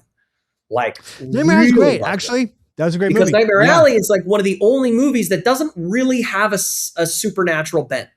It's kind of like about real fucked up people who are like con artists and like things like that. And I was like, this movie rocks, and it has like a kind of a existential comeuppance and like something that feels spiritual but isn't like based in spooky supernatural. So I was like, it does something at the end that I'm like, ooh, what a fucked up weird thing that you do. Like the whole end of that movie when he like it is so good. When his like remember when he becomes like destitute and he's just like he becomes the new the new whatever the fucking guy is. And and he's just sitting there going like and you're like, this is fucking weird. I love this. So I think like this movie like kind of doesn't have a little bit of that edge, which I want. It has a little bit like, and the monster is like a human now and he is free of his dad. That's what I get. I get the strong sense that Del Toro has like a deep love for like, I want these monsters to be human and to like, there's not much difference between us and them. And I'm like, I love that as a concept and how I think about the world, but I want you to make a movie that upsets me. Like, I'm like, come on, go for it. So, but I also, he's the kind of guy where I'm like, do whatever you want. You're the best guy ever. I love you so much. I want you to be happy and make models with all your friends and do whatever that. And it's like, I want his film. I want him to continue to get the budgets and the time. Like, it's like, it's not even like I go, I think it's a bad movie. I just go, oh, this is not really on my wavelength in a way that maybe from some other people that just speaks to their soul. And that's totally okay. Totally. The next film on the list, I have not seen. So I'd love for you to chat a little bit about Sentimental Value. It's about actors and theater and film and Renata Rensby, Bad Fathers and Renata Rensby, who is The Worst Person. I did. Or no, I love that movie. I love that movie. Joachim Trier, who is the writer-director of this movie, directed a movie called The Worst Person in the World that came out a couple years ago that we loved, starring Renata Rensby. And he also has a movie Oslo 19 something, I don't know the date, but that is on Criterion right now. And I'm like, it's one of his first movies, and I haven't watched it, but I've been recommended it multiple times, being like, this is really good too. He, Norwegian, I think, Norwegian filmmaker, or Swedish? Ooh, Norwegian, I think. Filmmaker who's making movies about like young people of like family character driven dramas of like that are also international features in other parts of the world, in Oslo and places that you maybe don't get to see featured as much, because Americans have kind of been like, but our experience, like no, let's and so going into this movie, I was like really excited about it because I really loved Worst Person in the World. I love Renata Rensby. I thought she was excellent in A Different Man, movie that was like really high up there last year as like one of my favorite movies. I think my number 3 movie. And then obviously Stellan Skarsgård, who's been fucking rocking it on Andor the last couple of years. And I'm like, yes, get him in there, playing her father, who is a famous film director who her and her sister kind of like felt abandoned by their father because he chose his career. And then later in their life, after their mother passes away, their father comes back into their life and is essentially like, I've been writing a movie about our home and our family because I'm the home's going back to me, and I want my daughter to star in it because she grows up and becomes an actor. And then she like kind of feels weird about it. So then he goes to like a Hollywood actress to like get her to play his daughter. And it's like it's about family trauma and all that stuff. I just couldn't connect with this movie, in a super significant way. I thought all the performances were really excellent. I just thought that the movie is like depicting a certain lack of communication and a certain version of depression and kind of trauma that is like very photo of a photo, very much like we're looking at it through this lens and then through that lens about this lens. It's like, there's a lot of metatextual shit in it, as like a guy who's writing a movie about his daughter, but is making that movie and then is talking with the actress, and the actress is being like, I don't think I'm like doing it. It's like, so it's got a very, very unconventional way of looking at this trauma. And I think, I just had a lot of trouble connecting with it.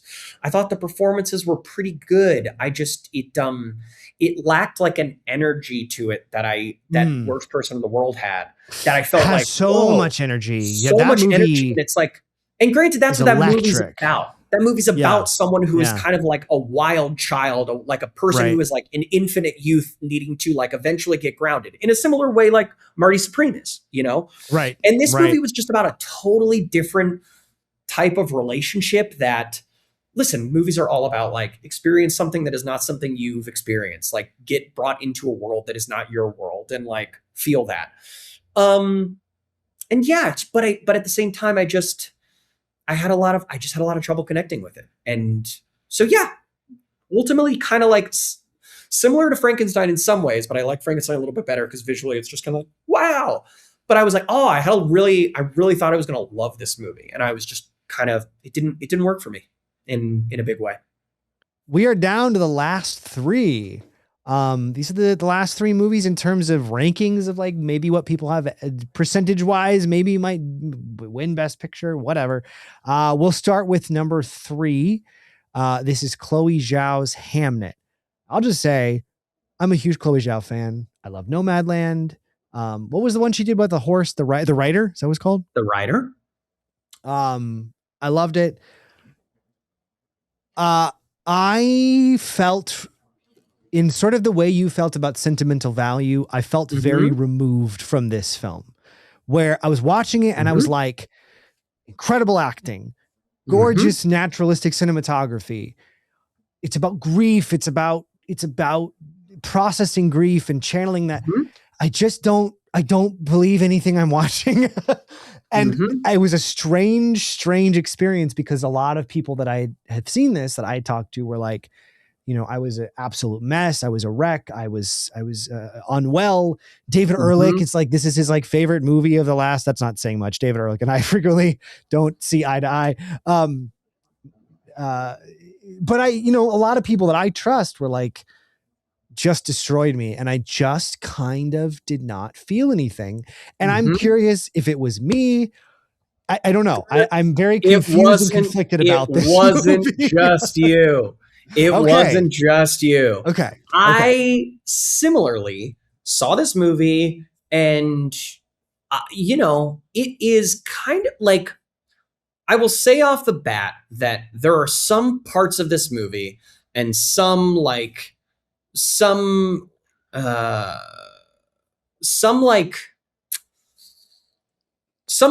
some emotional moments that are just kind of like undeniably captivating, simply because the actor is going so hard that you like can't help but being like, oh my God, I'm watching someone like really fucking wail and scream and go through something like really real.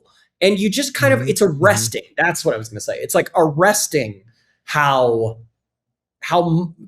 committed some people are. That being said, I do think those parts of the movie are also very manipulative, also kind of like fall in a Oscar, like a typical Oscar baity trap of like what we kind of expect these movies to be like, what we kind of on paper view as an Oscar movie is Hamnet. 100% is like a movie where you're like, it's so emotional and it's like about the loss of a child, which again, it's not something I experienced. It's not something I hope to ever experience. It's not something I and again, in those moments where things were happening, felt really like, ooh, God, I am like just sitting here, just kind of like frozen as this person is experiencing this. I like did not vibe with the end of the show or movie at all. Which is also another thing that a lot of people have said, like, that's the part where they really connected with. And I'm like, really? I found that to be, it totally takes me out of it when it starts becoming about the play.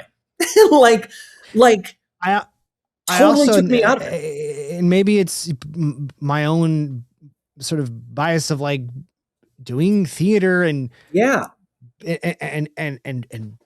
and being a writer and going, that's not how any of this works. Like I go, the translation of how you take, I mean, it is true. It's like you experience things in your real life, tragedies, joys, griefs, victories, and they often do find their way into the way you express yourself. But the way the movie shortcuts that and is like the way that he improvises to be or not to be, I just went, that's not how writing works. So that was a moment in the movie where I went, come on. But for other people, I recognize that it was very effective. I saw a movie 2 nights ago that was very similar, a movie about podcasting, where I kept going, that's not how this. I kept being like, I feel like a filmmaker's job, 100%. Can we take liberties and jump to the yes, but there's like some core fundamental things where I go, I just like think about it for 2 seconds and I go, no, that doesn't make any sense to me. So then I feel like I'm on the outside looking in as it tries to lead to something very emotional and very rich. I'm like, but that doesn't, I can't even buy that this is how you would arrive here. Did you see that Ian McKellen quote about it? About how he's kind of like, I don't really care about Hamnet, and how he's no. What did he say? It's like great shade where he's just like, I think it's just kind of weird that movies are trying to like personally contextualize why like someone super famous like wrote their famous work, and the idea, and I've like read a lot of stuff about how like the idea of using personal trauma to like create work and filter your own personal trauma through work is a very contemporary idea. It's like an idea that is like very much related to the invention of film and like a lot of the like new Hollywood. Like it's not like a storytelling tenet that has been like there forever. So it's like, I think people were, because it's based on this book, this Flanagan, what's her name? I want to say Florence Flanagan. It's not a double F name. That would be crazy. Maggie O'Farrell, not even Flanagan. but the idea that it's like the book itself is kind of this what am I thinking? Like, what's the word? Oh my God. Fanfic? Like not to diss Right. fanfic or anything, but just this idea of like, what if Shakespeare decided, and then like the movie so blatantly does that. Like the title card at the beginning of the movie is like, Hamnet was often in Shakespeare's time completely swappable with Hamlet. And you're like, uh-huh. So you've just basically just told me it's like telling me ahead of the movie. And it's like, and he wrote Hamlet about his son, Hamnet. And you're like, okay. Uh-huh. And so, yeah, it's just like, also, I think on like a bigger level, on like a storytelling level, I go, this movie is so about the Agnes character and Jessie Buckley's character. And I think the way the movie kind of pivots to suddenly being about Shakespeare and it being about his work and being about how this man's work was able to heal his wife's trauma. I was like, I don't know. Seems like a weird idea. It seems like you were making a movie about like obviously two parent struggles, but like primarily her struggles with this. And then like the fix kind of became like, but then he wrote Hamlet and it kind of brought them back together. And you're like, all right, okay. It's like, okay. Yeah. So I don't know. I've like really mixed on this movie, like more so on the back half than I was the first half, which seemed to be like, I go, you could have made this. Lauren said this where she was like, you could have made this movie not about Shakespeare at all. And it would have been interesting. Mm-hmm. It's like this movie could have just been about like these people in this time dealing with something like this. And it would have been like, oh, whoa, everyone's so good. And this is so like, yeah, I don't know. I very much feel the same. Like it felt for me, it was the back half when it became clear, like, and we're leading it, we're tying it all together with this, impossibly famous piece of fiction, the literature. We're going to like tie it all through that. And then everything's going to be, and that's when I just went, boy, I'm not on this trip with you. Yeah. While also recognizing it's beautifully shot. And like you said, it's beautifully acted. It looks gorgeous. It's like, and like, there are moments that are like really like, oh yeah. Yes. I love Chloe Zhao's eye for things. Yes. And all that stuff in the beginning of the movie when they're together, and it's just like, you're kind of getting this voyeuristic, like looking at two people like naturally and people just interacting at home and like simple relationship stuff. I was like, that is what she's so good at. And then when the movie like really tries to tie it all together and become something big and thematic, I'm like, ooh, fell flat for me. Big time fell flat.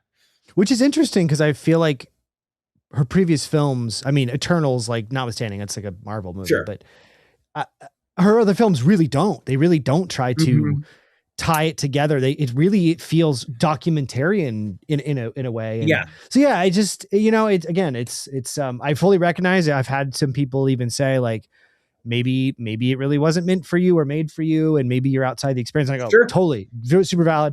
It's just for me, I felt like I was on the outside looking in, totally, kind of going, this is not working for me emotionally, but it is for other people, and that's interesting. Also, the weird little factoid about, so there's Max Richter, who did the score, the composer, that On the Nature of Daylight song that plays through the show at the end. It's like, that's a piece that he's already written and has been featured in a ton of movies. Like it's famously like the big ending culmination of Arrival and like all these things. And you go, it's just weird to have a score of his be original otherwise, but then in the big emotional part of the movie, not use another piece that you've actually used again in another movie to be the big emotional piece of another movie that only came out like 10 years ago. So it's just like weird choices like that where I'm like, it again adds to this feeling of like, I feel like I'm being manipulated in a way where it's like, this song's going to make you cry. And I'm like, yeah, but I can kind of see through why this is weird. So I don't know, another weird choice just at the end of that movie that kind of felt like didn't land the plane. There's also some interesting quote. There was some interview with Chloe Zhao talking about like Shakespeare and interpreting Shakespeare. And she kind of said like, I don't really know Shakespeare and like, I don't really understand the text. And she was saying, and Paul said, what's so beautiful is that you don't actually really need to understand Shakespeare. You can just feel it. And she's like, and that's what I really vibed with. And I was like, I understand the sentiment of that. Like, yes, often in Shakespeare, and it's true, even with any text, it's like, what I'm moved by is what is being played and felt. But that quote is kind of illuminating because when I'm watching, the end of your movie hinges so hard on let's watch people do Hamlet for the first time. Also, I guess maybe the context you could argue that like it's like people doing Hamlet for the first time. It's kind of like people figuring it out in the way. It's like you're not watching the Royal Shakespeare Company 10 years ago doing Hamlet. We were like, there's been 1,000 of these. We are doing a good, we understand it now. It's like, I guess you can make that argument, but it's weird. It's just weird when the movie hinges so much on that being. But even the to be or not to be monologue, I hated that. There's a lot of context in Hamlet that leads to that moment. It's not a contextless moment. It makes so much has happened that has led him. Like, you start thinking in the end of the movie, you're like, how is this a 1-to-1? It's not. It's other than his name being Hamlet and him dying at the end of the show. That's it. And maybe him talking to his dad's ghost. But in this version, his dad is the ghost. Okay. But it's like, there's just so much other stuff, especially if you know about Hamlet. You're like, that has nothing to do with this. Well, that's why hearing her say, like, I don't really know Shakespeare, but that's okay because it doesn't matter. I was like, well, I think if you, and I'm not trying to sound like a Shakespeare scholar, but it's Hamlet. Like it's one of the more known pieces. To me, it's like less of a problem with Chloe Zhao and more of a problem with like the Maggie O'Farrell novel in general of like the idea that someone could be like, this is how he wrote Hamlet. And I'm like, not real. Okay. Yeah, it was weird. It's weird. It's an interesting concept on the surface of like, what if the reason, but then it's like, like Shakespeare in Love. Shakespeare in Love is actually a pretty good movie where that like is a little lighter. Is like not, it's like not as like heavy about it, but it's like a lighter version of this where it's like, what if he wrote Romeo and Juliet when he was in love? And you're like, fun, yeah, sure. It's like that because that feels like it leans way more into like the fanfic version of Shakespeare creating something than like he lost his child. And you're like, and we know that Shakespeare lost a child, and we don't know if the dates line up, but we're gonna make sure this is how you know this was written. It's a little weird. My biggest takeaway was Paul Mescal should play Hamlet. Yeah. Like when he's doing those monologues, I was like, he's good at this. He's great. He's like, I would just watch him in a production of Hamlet. But that wasn't what the movie was about. So it was weird. Well, we're down to the top two. Not top two. That's right. The last two. The last two. But let's be honest. I think they are my top tonight, and they're my top two. And I think what's fun about the show tonight or tomorrow, whenever this is released, is that these are the top. This is where it's coming down to. I think this is the photo finish between these two movies that are both at Warner Brothers. For my money, my favorite two experiences I had in theaters all last year. So we'll start with Ryan Coogler's Sinners. This is the vampire Southern Gothic horror music fest. You know, it's a feast of imagery and sound and music. Man, I went into this movie knowing nothing about it, which is so funny because I didn't even know what the central premise was. So halfway through, I turned to my friend. I said, "Is this about vampires?" And he was like, "You didn't know that?" And I was like, "I had no idea." I love this movie. I think it is funny. It's like sexy. Yeah, the music is rad. It looks every frame is just lush and beautiful. It's a genre movie. It's fully genre. It's fully like pulpy. Yeah. It knows what it is. Like in that moment when Jack O'Connell's first revealed as the vampire and like that fucking sick heavy metal guitar starts and you're like, hell yeah.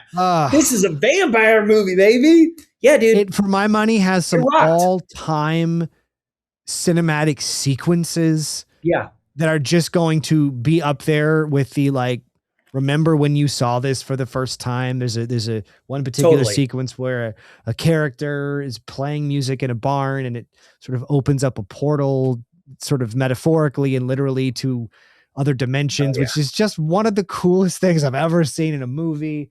I got nothing but good things to say about this. The only critique that I have is like, I feel like they didn't have the time or budget to go as big with some of that fighting and action scenes in a way that like it would have been cool to like go harder with that.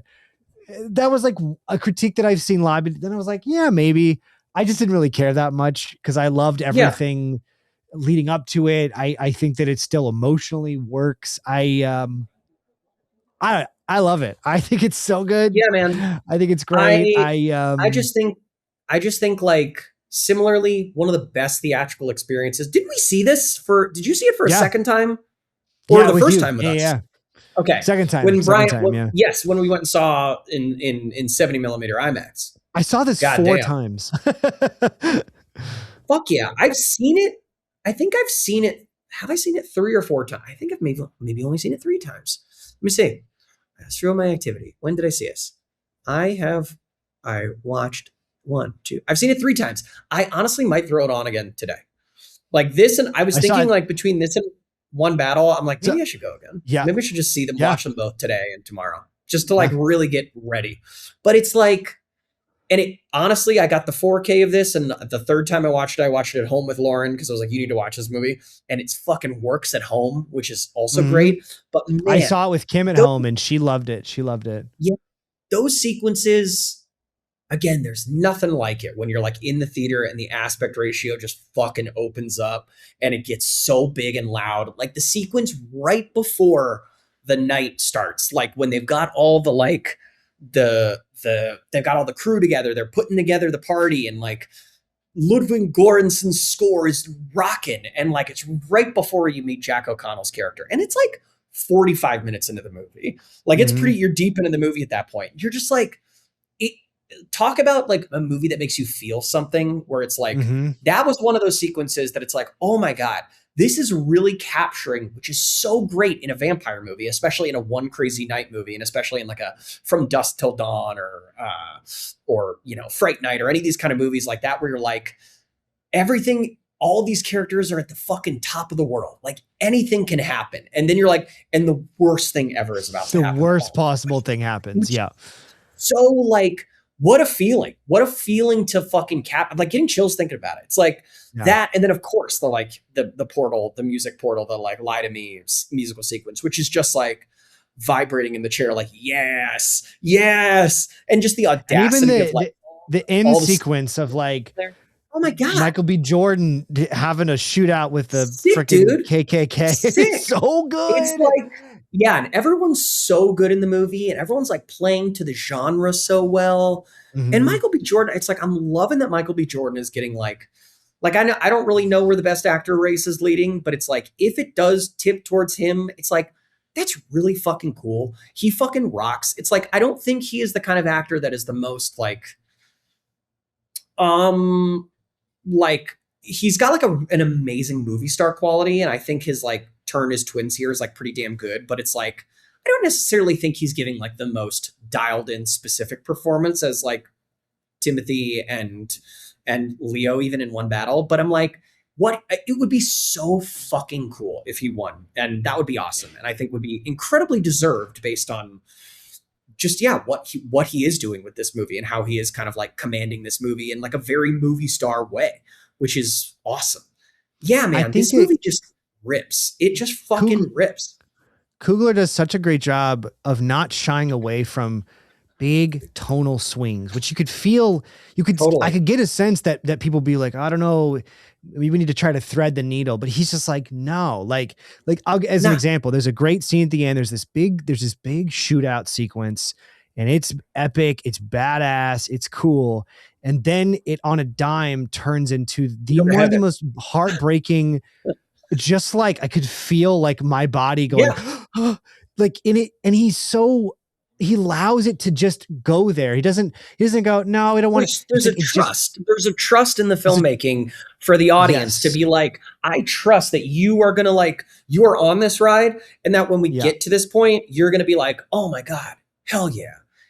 Yes. Him and Annie. Oh yes. And it's like, yeah, it's so cool. I love the fucking denouement post credits, mid credits sequence. I love that the movie kind of ends in this multifaceted way. I think that's actually kind of cool and indicative of again, the genre, how it you do a time jump and you do put a little bit of time prior to getting to the time jump, which I think is cool. There's a 30-second, but it's not like a Marvel post credit sequence where it's full credits. It's there's kind of these montagey things that are weaved in.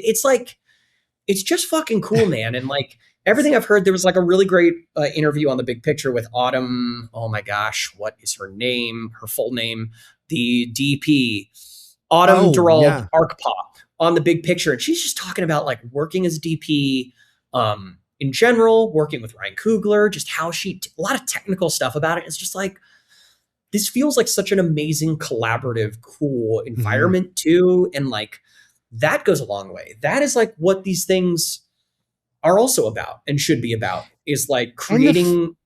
The fact that I feel like Coogler was in a position where, off the success of Marvel, he probably could have, I don't want to say he had a blank check, but the fact that he chose to do this project with whatever cachet he had, to me just speaks volumes about the kind of artist he is. That he this is the story I want to make. The rights thing too. How he that he has in 30 years, I think it's in 25 years, all the rights revert back to him, which is unprecedented, dude. What a savvy, cool fucking thing to do.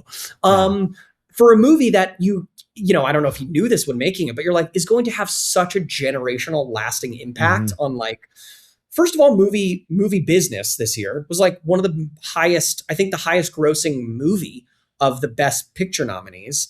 And maybe next to F1, I actually don't know where F1 was, but between that and now it's Impact Most Nominated Movie Ever and all this stuff. It's just it's fucking cool, man. It's fucking cool. It's sort of my last thought on it was all the artistry of it aside, it also just, I resonated so strongly with the ideas of the movie.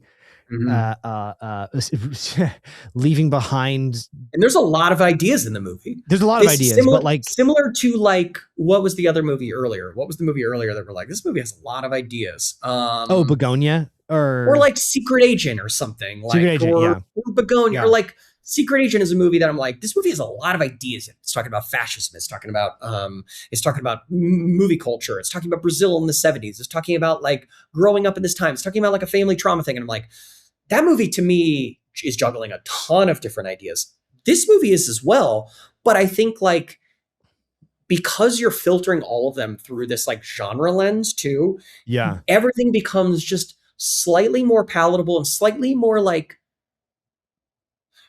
I'm not going to say fed to you because it's not he made it easy, but it's you're just you just can easily see the one-to-one where it's what a great idea to have the vampires be Irish. The Irish are another group of people in the United States who went through a series of segregation and civil rights issues as African Americans, obviously, but the African American experience is far more traumatic and filled with far more turmoil, and still is, but also the idea of then the way white people are kind of siphoning and appropriating culture from Black people, and just all these, there's so many, and it's but they all kind of work in the, and then you're and of course, vampires who are literally sucking the life. It's God, this all just works so well. The ideas of creativity, the creative process. Of entities coming in, absorbing and sucking the life out of the thing that you made. Also the idea of cultural appropriation, but also with Preacher Boy specifically, the idea of leaving behind this sort of fundamentalist religion and world art versus religion, 100%. Clinging to your art. I just was this it's like he wrote a movie that was made. Yeah, dude. Every single thing I went, get it. Yep. Yeah. I mean, but again, talk about a movie too, where you're like, some of the experiences I know and some of the it's like, yeah, but like Black artists and communities in the Mississippi Delta at the early part of the 20th century. You go like, yeah, it couldn't be further from like my own experience, but is something that has become so lived in and is told and filtered through the genre thing, but also just like his deep personal experience. I know Ryan Coogler's talked about how like that is where one of his uncles like grew up, and that is like something he just like learned so much about, and just kind of, to me it's like auteur and genre filmmaking like at its best. Yes. Like in this way. And like, yes. Yeah, just fucking, and just a rip-roaringly good time in movie theaters. Yeah. Can't speak enough about it. Well, that leads us to the last film on this list. Kind of tied for me with my experience seeing Sinners multiple times. Yeah. I saw this movie, I want to say 4 times. Last time I saw it with you, we got to go watch it. That was the last time I saw it too. IMAX, but we got to go see it at the IMAX headquarters, theater, which is in Los Angeles. Awesome. Incredible. This is one battle after another. Paul Thomas Anderson's film about revolutionaries, father-daughter relationships. Another movie with a lot of ideas. Another movie with a lot of ideas. There's a strong overlap, I think, too, this year with like Begonia, One Battle, Eddington. Like dealing with this moment. Yes. This movie, it really felt like the film of the moment. Not that it's solving any answers or trying to, and it frankly has a much more hopeful viewpoint of the moment than I currently have. Yes. This film is like fundamentally what I found so meaningful. The concept, on its face is like there's a group of revolutionaries in an undisclosed, let's say 15, 20 years ago, maybe kind of 16 time period. years in the past, or maybe now, and the movie is predominantly taking place 16 years from now. TBD. But it asked the question, like, what do you do when the revolution fails to change the world? And how do you continue on? And what does it look like to continue to resist? And what does that mean? And then like, when apathy comes in and resignation to like the system that's bigger than you. I mean, it's all these grandiose ideas, but the through line is this emotional relationship between a father and a daughter. Leo DiCaprio, Chase Infinity. We got Sean Penn in there giving just an all-timer performance as the worst person you've ever seen. Benicio del Toro, Tiana this Taylor, movie is weird. Regina Hall. It's also very unbelievable. Tiana Taylor, I know, one of the critiques I've seen in this movie is that Perfidia Beverly Hills, she's the mother of the daughter in this. I've seen people be like, oh, I feel like she's cut short in the movie. She really is kind of the first act of the film. And then, very specifically disappears for story-based reasons. I again, don't quite understand that critique because I feel like the movie is so much about that and totally Leo and Jason Fitty's characters being like, what do you do in the absence of this absolute force? I think for my money, for only being in like the first 20, 30 minutes of the movie, one of the most dynamic, effective like performances where in my head, she, even though she's not present in a lot of the film, she's a specter so on the whole movie. Yes. She's such an evocative. The whole movie hinges on what went on with her. It's like she is the catalyst for the whole movie. And I think the fact that the movie shifts in a brilliant way. I think like on just a logistical level, I go, you know what? I also think it's cool that she's getting a supporting actor nod when she is a supporting performance. Not to, it's like Stellan Skarsgård getting a supporting actor nomination. You go, Stellan Skarsgård is the lead of Sentimental Value. Okay. But it's like, I think in some like category fraud ideas, like the same way Amy Madigan is a supporting performance in Weapons. It's like, these are characters that are like, have an impact in the movie. Benicio del Toro is a great one where I'm like, you know what? I think it's great that Benicio del Toro is in like 12 minutes of this movie. And it's like, that is what this award should be in some ways. But I think it's like, she is like the movie itself. I mean, God, on a, where do I even begin? I also just love this movie. This movie, you know, especially when you hold up Paul Thomas Anderson and Ryan Coogler. It's like, they are both like of the same ilk, but Ryan Coogler is just 3 movies into his 3 major movies into his career. And he's done a lot of like crazy IP stuff. And like, you know, the fact that he went into the Marvel machine and did the Creed like IP bent, but like from Fruitville Station to Creed to Black Panther, and like, then is kind of like pivoted to a different genre thing and is going to be doing another Black Panther, but then probably has something incredible planned after that too. I'm like, he is kind of X-Files. Yes. It's like, he is someone where I'm like, you have a million fucking more years of like incredible work. You are like just someone at a different place, not like in skill or anything, just like in the timeline of your career than Paul Thomas Anderson, who you're just like, this is the movie of Paul Thomas Anderson where you're like, whoa, it's finally all built to you making this movie. You making the movie that broke through beyond, not that he's like, I mean, it's like, there's the idea of like, he's never won an Oscar. He's all those things. And like, and for movies that you're like, God, he should have won for There Will Be Blood. He probably should have won for Phantom Thread. He probably should have won for The Master. It's like all these things where you're like, Jesus Christ. And then like, it's so cool to see similar to Ryan Coogler, him take so many ideas and filter it through,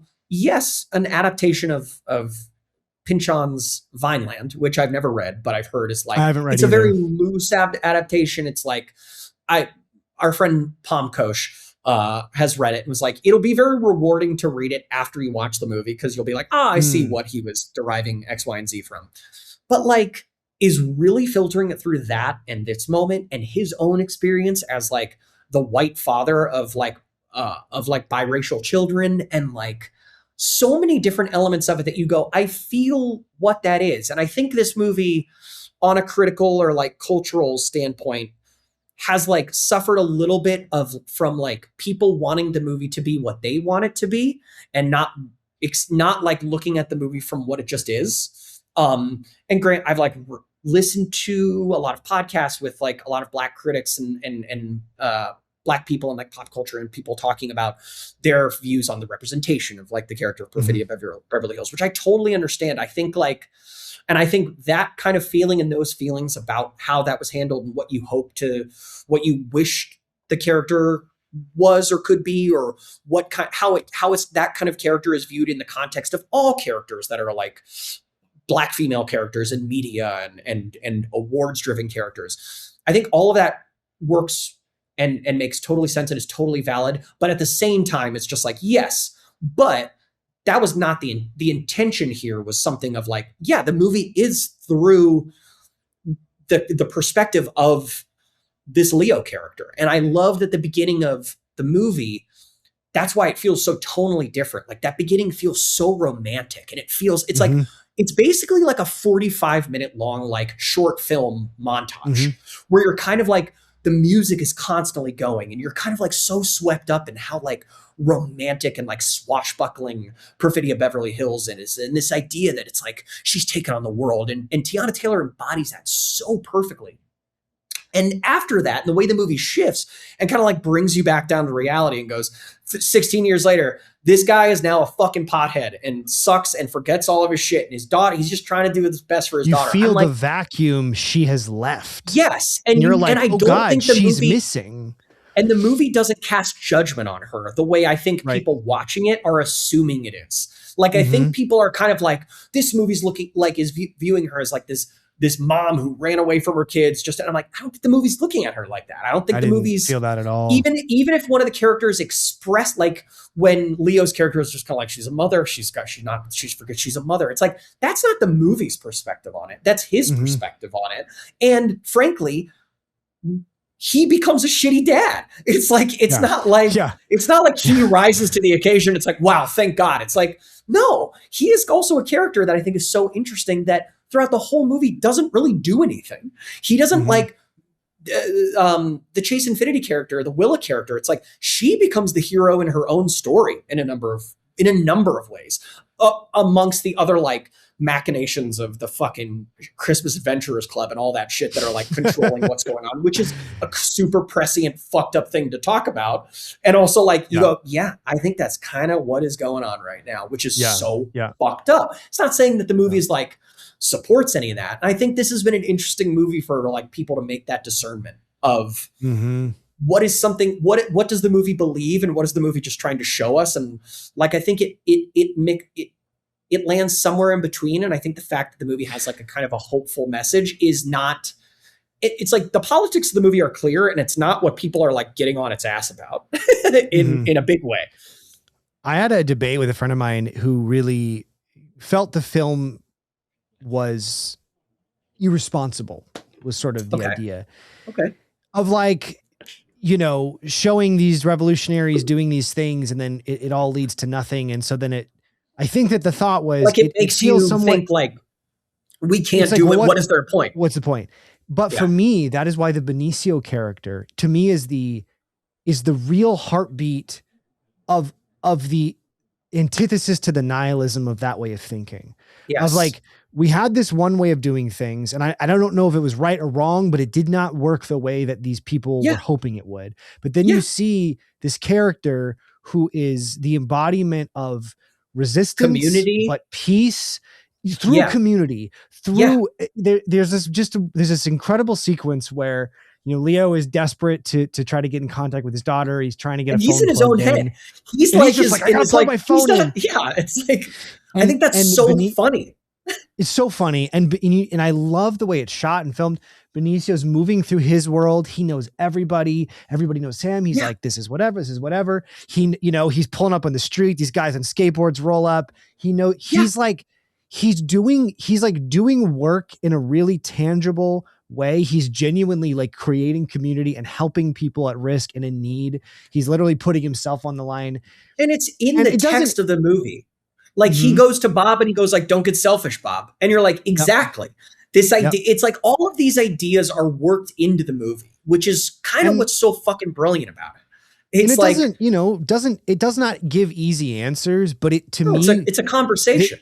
It's a conversation. And I took a lot of hope away from it of like, you know, it's that quote. I think it's from like Mr. Rogers, but like, look for the helpers. You know, and that to me is the embodiment of the sort of middle of the film before we get to the big extended chase sequence. And before that's the revolutionary sequence, but all that stuff where Leo is just losing his mind. Bob is losing his mind.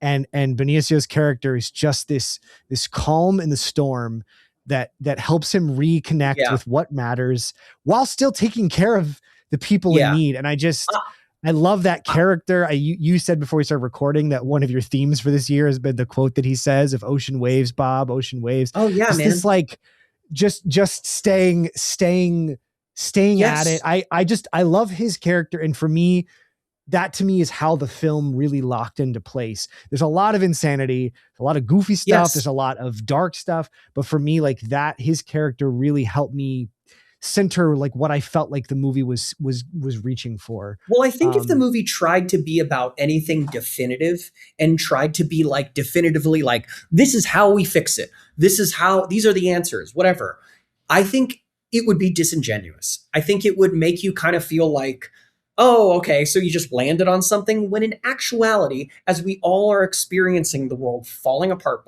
but around us, and like people in power who you feel like, will they ever fucking die? And will they ever will these people ever not just be the most evil fucks ever?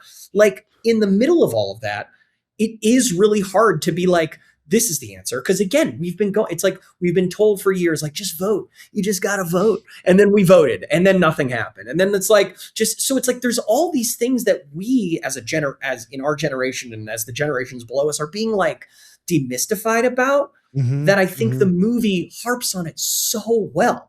And I think I think there is like a bit of a chronically online disease with this movie where like people want an answer. People want like their specific politics and viewpoints to be like perfectly showcased in a movie. And I'm like, that's not what movies are about, first and foremost. But also it's like, I think a movie doesn't need to be like a movie doesn't need to be a like a movie can be a mirror. A movie can just be a mirror where you look at and you go, God, that is fucking what it's like right now. Holy shit. Like, and I think similar to Sinners, and Sinners goes like even more in this genre bent, but it's like what Paul Thomas Anderson is so good is creating these like very weird situations and very like strange worlds that you're diving into that are so specific that it like, you forget how smoothly they are drawing a line between like what we like relationships we all know and themes that we all are experiencing. Like how The Master is something that is like so deeply about male loneliness. And it is kind of through something that's kind of like Scientology, but it's not really Scientology, but it's like, you just get what the fuck it's about. And like, There Will Be Blood is so about like American greed and capitalism fucking gone wrong. And like the war between capitalism and religion and all this shit. And it's like, in this movie, similarly, it's like, it's just, I don't know. It's just, and then on top of it, just being a Paul Thomas Anderson movie, we're like, he's the fucking best, man. He's the fucking best. It's like, he has been the best for so long. And like, in a very, I don't know, non-showy kind of way. Yes. It's like, you know, it's like I think every work's a masterwork. Yes. But in such a letting the work speak for itself, there's a subtlety, there's a nuance to it that I think almost sometimes people take it for granted of like, can you believe this exists? Can you believe this got made? And it got made in such a, Leo has talked about that in some interviews where he's like, there's just something about the worlds that he creates that feel so unlike and so strange, but also you go, there's a familiarity to it. I know this place. It's like a place I visited in a dream that feels familiar, but also it doesn't make any sense. And he walks that line, you know, and this might be his most, I don't want to say literal, but it's like, it's maybe the least sort of, least like abstract kind of film. Sure. But even still, it's still kind of weird. And I love it. It's just, it's amazing. It's just, and of course, watching it like on the big screen, it's like that. This is a movie that like music and fucking big screen wise, you're like watching that needle drop, the transition from 16 years ago to now, and the transition around Chase Infinity doing it makes me cry every single time I've watched it. Me too. And it's a perfect example of what a theme we've been talking about this whole thing of like something making you feel something, and something making you feel something. Even though I'm like, I fucking don't have a daughter. I don't have a daughter who's a 16-year-old daughter. But it's like something about seeing her face, because it's the shot cuts right from the baby to her, and it's like, and then oh my god, it's like, and then like the dirty work needle drop where suddenly you're like, oh, I'm in a Paul Thomas Anderson movie now. You feel the passage of time. You feel the sort of. It's like I'm feeling nostalgia for something that is like a future thing, which is so bizarre. Yes. It's so amazing. I'm feeling grief of the loss of a childhood that I didn't even experience with this person, but I can feel all of this has happened. And and you go, and I wish she was here with me. It's so special. I've literally watched that on YouTube. Like I'll just be like, I'm going to put on that sequence and that song right now. It's a clip that pops up on Twitter all the time. And every time it's on, I just watch it and just kind of go, wow, that's amazing. Yeah, dude, I'm going to watch Sinners in One Battle today. I think that's what I'm going to do. Course, you know, I was thinking about going to see The Bride, and I don't think I'm going to see The Bride. I was also too just the car chase at the end with the shots of the hills, unbelievable. Which also, for being a film that's so kind of deeply felt and emotional, then it's just like visually, and it's giving Top Gun. Like I'm like, whoa! I'm like on the front of a car. A way that I've never seen a car chase go, and I'm like, I've never seen something like this, and I've never seen someone utilize like a location this way in a way that is so effective. It's like, that's fucking cool. A really good California movie as a fucking California homie, I'm like, yes, California, baby. What a cool fucking state. Oh man. Sean Penn, man, he's doing the best work of his career. Movie. I don't know what to tell you. He's on, it's like, what he sucks. Pathetic, he's the worst person ever. I have to say, I think I can really appreciate how hard he went on being like, this is the most pathetic person you've ever seen, trying so hard to be somebody in the world. Yes, man, it's great. And he's like, he walks around like he's a fucking action figure. Like he's like, and you're like, amazing. He's like, what a great clearly detail. roided up. Clearly, yes. He's like fucking. He's like if RFK Jr. thought he was an action figure, and you're like, amazing. What an amazing choice on every level. And it's like, it's just kind of like undeniable. And there are some people who try to make big choices like that. And you're kind of like, what are you doing? And I'm like, God, you're so fucking locked in, you know? And Leo's Leo's doing the fucking dude and is doing some of the most like his run of like pathetic guys between Killers of the Flower Moon. And what was the one? And Once Upon a Time in Hollywood. It's like this run of like him doing guys who are kind of losing it is so funny and so good. It's like for someone who has like built a career on being like, I'm this leading man, I'm this cool guy, to like shift into a phase where you're like, I'm now older and a little less cool and like kind of an idiot. I'm like brilliant like shift in your career. Yeah, it's just amazing, like amazing stuff. And obviously Benicio is so fucking good and like, you know, and Chase Infinity, she is Chase Infinity was amazing. She's just so good in this movie. She has so much a presence. Yes, such a presence in a way that I go, I'm not even like going, wow, what a great actor. I'm just so drawn to watching her. You care about her instantly. You're connected and you to her instantly. Her. It's a huge testament to how that needle drop works that you instantly are like, I love this person. She hasn't even opened her mouth yet.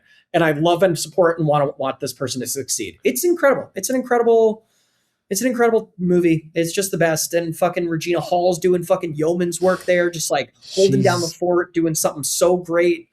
Oh man, it's just the best. It's just the best. And like, we're so lucky to have movies like Sinners and One Battle this year. We're so fucking lucky to have those. And the fact that both of those films have not just been like, wow, they're these great little weird movies, you should check it out. But the fact that like a lot of people have seen it, engaged with it, that's a cool thing that doesn't happen a lot of times. You usually get to Oscar season and you go, the ones that are going to be winning, nobody's seen it, but I love it. It's just really cool to be like, oh, we all saw this. Great. And actually it's great. And that's cool. I know. It's amazing. Okay, so we've talked about all the best picture noms. I guess we'll just quickly touch base on like actor stuff. I mean, obviously there's so many categories and director and all that, but you know, just for the sake of, you know, what I think is going to have the sort of cultural conversation is when we think about the best actor races. You specifically mentioned a few people already nominated from films that aren't in the best picture running. Amy Madigan from Weapons. Incredible performance this year. I mean, that was a movie I wish was nominated for like best picture or screenplay too. I think that was like especially with the way they kind of do this with genre movies. I'm like, that's kind of the spot to put one of those movies in. And I really wish it was, but it's like, it's fucking cool that character has had such a huge cultural significance that it's like, and she's just doing great work. It's like, it's such a fucking amazing turn at the end of that movie in the third act. It's like, so I love that. In terms of who is nominated there, it's like, I don't know. I think there's an element of Elle Fanning and Inga Ipstadter Lilius splitting the sentimental value vote. I think Wunmi Masaku would be an awesome win. I think she won the BAFTA, and obviously Teyana Taylor would be an awesome win. To me, it's like kind of between those three. It's like Amy Madigan, Wunmi Masaku, Teyana Taylor. It's like, and frankly, any one of them I would be happy with. Yeah, I think I am you know, personally pulling for Teyana Taylor just because, as we discussed with One Battle, despite only being in the first part of the movie, is such. I walked out of that movie being like, oh my God, how have I don't know if I'd ever seen her in anything before, and I was just like, you should watch 1,000. What's it called? Yes, 1001. I think it's called 1001. It's really she's really good. Floored by her, where I was like, wait, she wasn't in the whole movie, was she? But she felt like she was. But like you said, all you know, I haven't seen Sentimental Value, but big fan of, you know, all these actresses. Totally. So in terms of supporting actor, I don't know, everybody man. here is from a nominated movie. I kind of go, oh, it's so tough between Sean Penn and Benicio. That's such a tough call for me. That's the thing. I'm like, and I think Delroy Lindo is also like incredible, dude. But he also just hasn't won any. Oh, sorry. The monologue where he's in the car where they're driving. Oh yeah, yeah. And he's just driving down, and he has that whole scene. And apparently, he started improvising when he starts singing. Like that was apparently him just like going off. And then like Michael B. Jordan like looked back at Miles Caton, who's playing Preacher Boy, and like that was all like just happening spontaneously. That scene is extraordinary. I think he's amazing. He's amazing. I love Delroy Lindo. So I mean, again, between the three of them, I'm like, it's tough, man. It's a tough race, but it's like, yeah, I think those are my choices. I'm like, Jacob Elordi is quite good in Frankenstein. I just go, your time will come elsewhere. And Stellan Skarsgård, I'm like, also someone who I'm like, you are deserving of an Oscar. You are deserving of it. But this is a lead role in my opinion. Give him one for Andor. Exactly. Please just do that. So yeah, that's tough for me. Actress in a leading role. Yeah, actress in a leading role. The only ones from not nominated, I believe. No, there's two. Rose Byrne for If I Had Legs, I Kick You. Kate Hudson for Song Sung Blue. I have not seen Song Sung Blue. It's pretty good. I enjoyed it. It's like a nice. I love Kate Hudson. She's great. It's. I didn't realize that the director of that movie is the guy who directed like Hustle and Flow. Like he has like a music movie in his blood, and it's pretty good. It's like, to me, it's just like of that tier of movie that where you're like, solid. I could take my parents to see this movie and they're gonna love it. And honestly, I enjoyed it. There's nothing like bad about it. There's nothing that's like, ooh.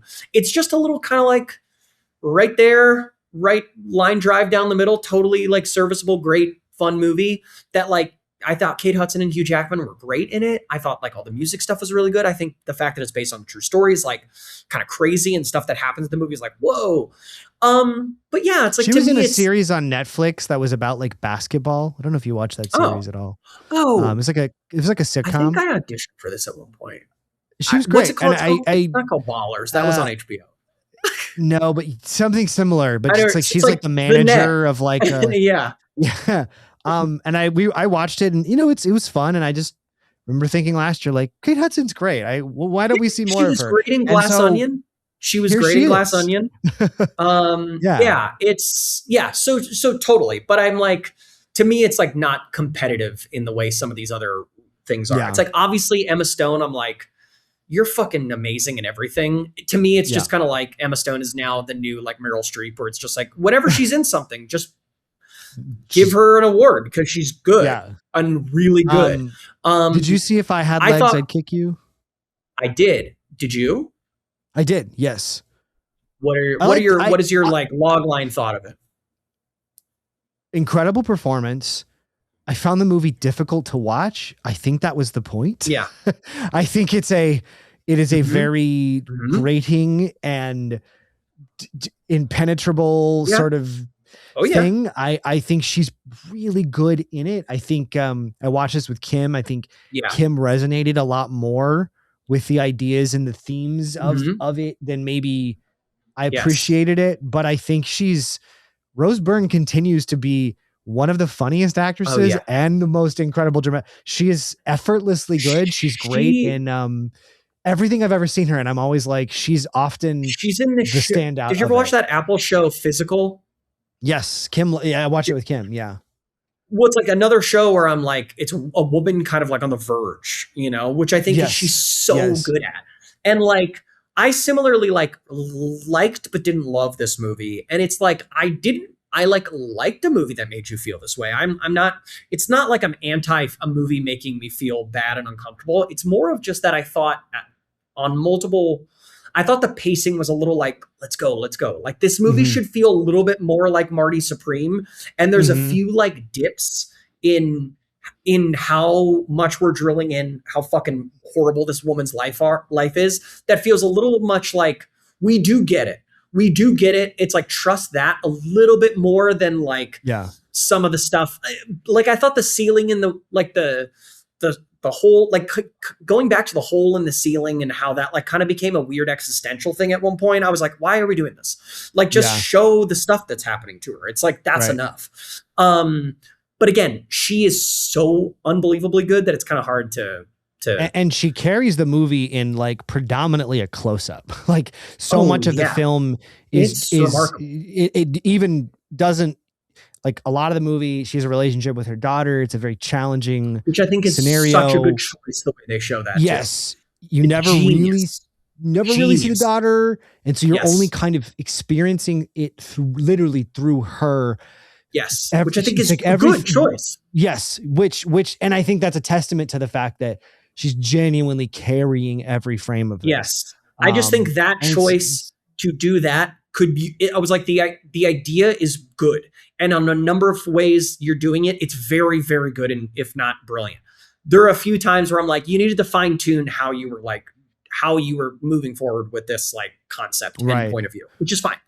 But I thought she was great. She's kind of my number 2, if not, frankly, my number 1, depending on how I feel about Hamnet. You know what I mean? And I thought Renata Rensby was great in Sentimental Value. Again, I liked her more in Worst Person in the World and Different Man. Like, I think this role didn't resonate too much with it. And of course, like Jessie Buckley is amazing, but it's like, it's like a very much like, it's a quantity versus quality thing where I'm like, it's her and Rose Byrne are 2 women who are mothers dealing with their children in very different ways. And one is more like being a mother is hell. And another one is like being a mother is hell, but when your kid dies. And it's like, and another one is a mother being like, do I want my kid to die? Which I think is an interesting juxtaposition of 2 roles. But yeah. And then Best Actor. That leads us to the one film that's not nominated here is Blue Moon, starring Ethan Hawke. Oh yeah. Did you see this? I did. I think it's great. It's very Playlight. It's a Linklater movie. Totally. Love how they made him look like a little short man. Yes. That's pretty cool. I just was so delighted by this movie. I was like, man, I am like so swept up in how kind of nerdy musical theater this is and how similarly like fanfic it is, but it's like leaning into that of like, what if he just gives E.L. James? No, that's the writer of 50 Shades of Grey. E.B. Weiss. How he gives like E.B. Weiss the idea for Stuart Little. And you're like, brilliant. What a delightful little thing. It's like, it's kind of got that like Midnight in Paris, but without Woody Allen being at all attached to it kind of a thing. And I'm like, this is nice. This is like, and I think, Ethan Hawke's just like fucking, what a guy. He can do it, man. He can do it so well. I'm such an Ethan Hawke fan. I love hearing him talk about art, talk about movies. I think he picks really interesting projects. Everything he's in, I'm like, Ethan Hawke's in this? I'll watch it. I love his whole ethos. Like, he's great. This is a stat category. I don't really know who's walking away with this. All of them. I go, it'll be great. I don't know. It's like I go, to me, it's maybe Michael B. Jordan. To me, it's maybe Michael B. Jordan, Timothy, maybe Wagner Moura, like in a close third. I think Leo has not gotten like the push for this that he deserves, simply because he's like not campaigning as hard, and the role is like a little bit more of like a softer role in the movie. But I think the work he's doing is like brilliant. And I'm like, so it's like, it's hard, but it's like, you want a bigger, flashier thing. You want like Timothy, who's kind of like going 100%. And Michael B. Jordan, who's doing twins. And it's like, there's a lot of great stuff here. It's like, even Ethan Hawke, it's like playing short and talking literally for 90 minutes in a movie, which is like unbelievable. Yeah. I don't know. And then the other category worth maybe just quickly checking in on is director. We got Chloe Zhao, Josh Safdie, PTA, Joachim Trier, Ryan Coogler. I would love. It's again toss up. I go. I know. Love to see Coogler, man. That would just be like the film fan of me. The thing is, PTA's dessert. Both PTA and Coogler are going to win for their screenplays. It's kind of like it is locked in that Sinners will win original and PTA will win adapted, which is nice that both of them are getting an Oscar. They're like both walking away from the night with an Oscar. And then it's kind of like, is PTA going to get director and movie, or is Coogler going to get director? And then one battle will get movie, or is Coogler going to walk away with both, or is it going to be Coogler and director and one battle and movie? It's like, to me, it's kind of like any number of those setups could happen. I just don't know what it's going to be, which is kind of exciting. I think it's a great year for movies. I genuinely, I know I said this at the beginning, but for me, the big takeaway was movies are not dead. No. People are still going to them. They are a vibrant, essential part of the culture still. Yes. And that makes me excited. It makes me excited as an actor, as a filmmaker, to go, this is not just a dying. It's not just vinyl. It's not, it's not this ballet thing where you go or opera. Sorry, that's not my opinion. That's just, I'm shading. But you go, because I think there is that feeling sometimes of like, we had it good, didn't we? And I'm like, I still think the landscape is changing. The dynamics are changing, but the good stuff still finds a way through, I think. Oh yeah. And I think that's exciting. So that's Oscars 2026. Kurt, we did 9 it. years strong. We did it. Did you confirm that it's 9 years? I think it, because 2017 was the first year. So I think it has to be. We might have missed a year. And I don't know. We might have missed a year and then talked about it. Are these all on one thread? Do you know where they all are? Yeah, how is this going to be distributed? Actually, this is going to go. Because now you got another podcast. YouTube. It's going to go out on the Story Matters feed. But it's so funny. Beautiful. Yeah, I deleted, or I archived all Story Matters episodes because they're just from a different era. Except for ours. I said the only ones I want to keep are the Oscar episodes. So they're all currently on the feed. So you could go listen. You can go listen. I'm going to go look for it. I'm going to go see how our opinions have changed. They haven't. But yeah. Dude, thanks so much. Well, thanks for making the time to do this. I love you. I love talking movies with you.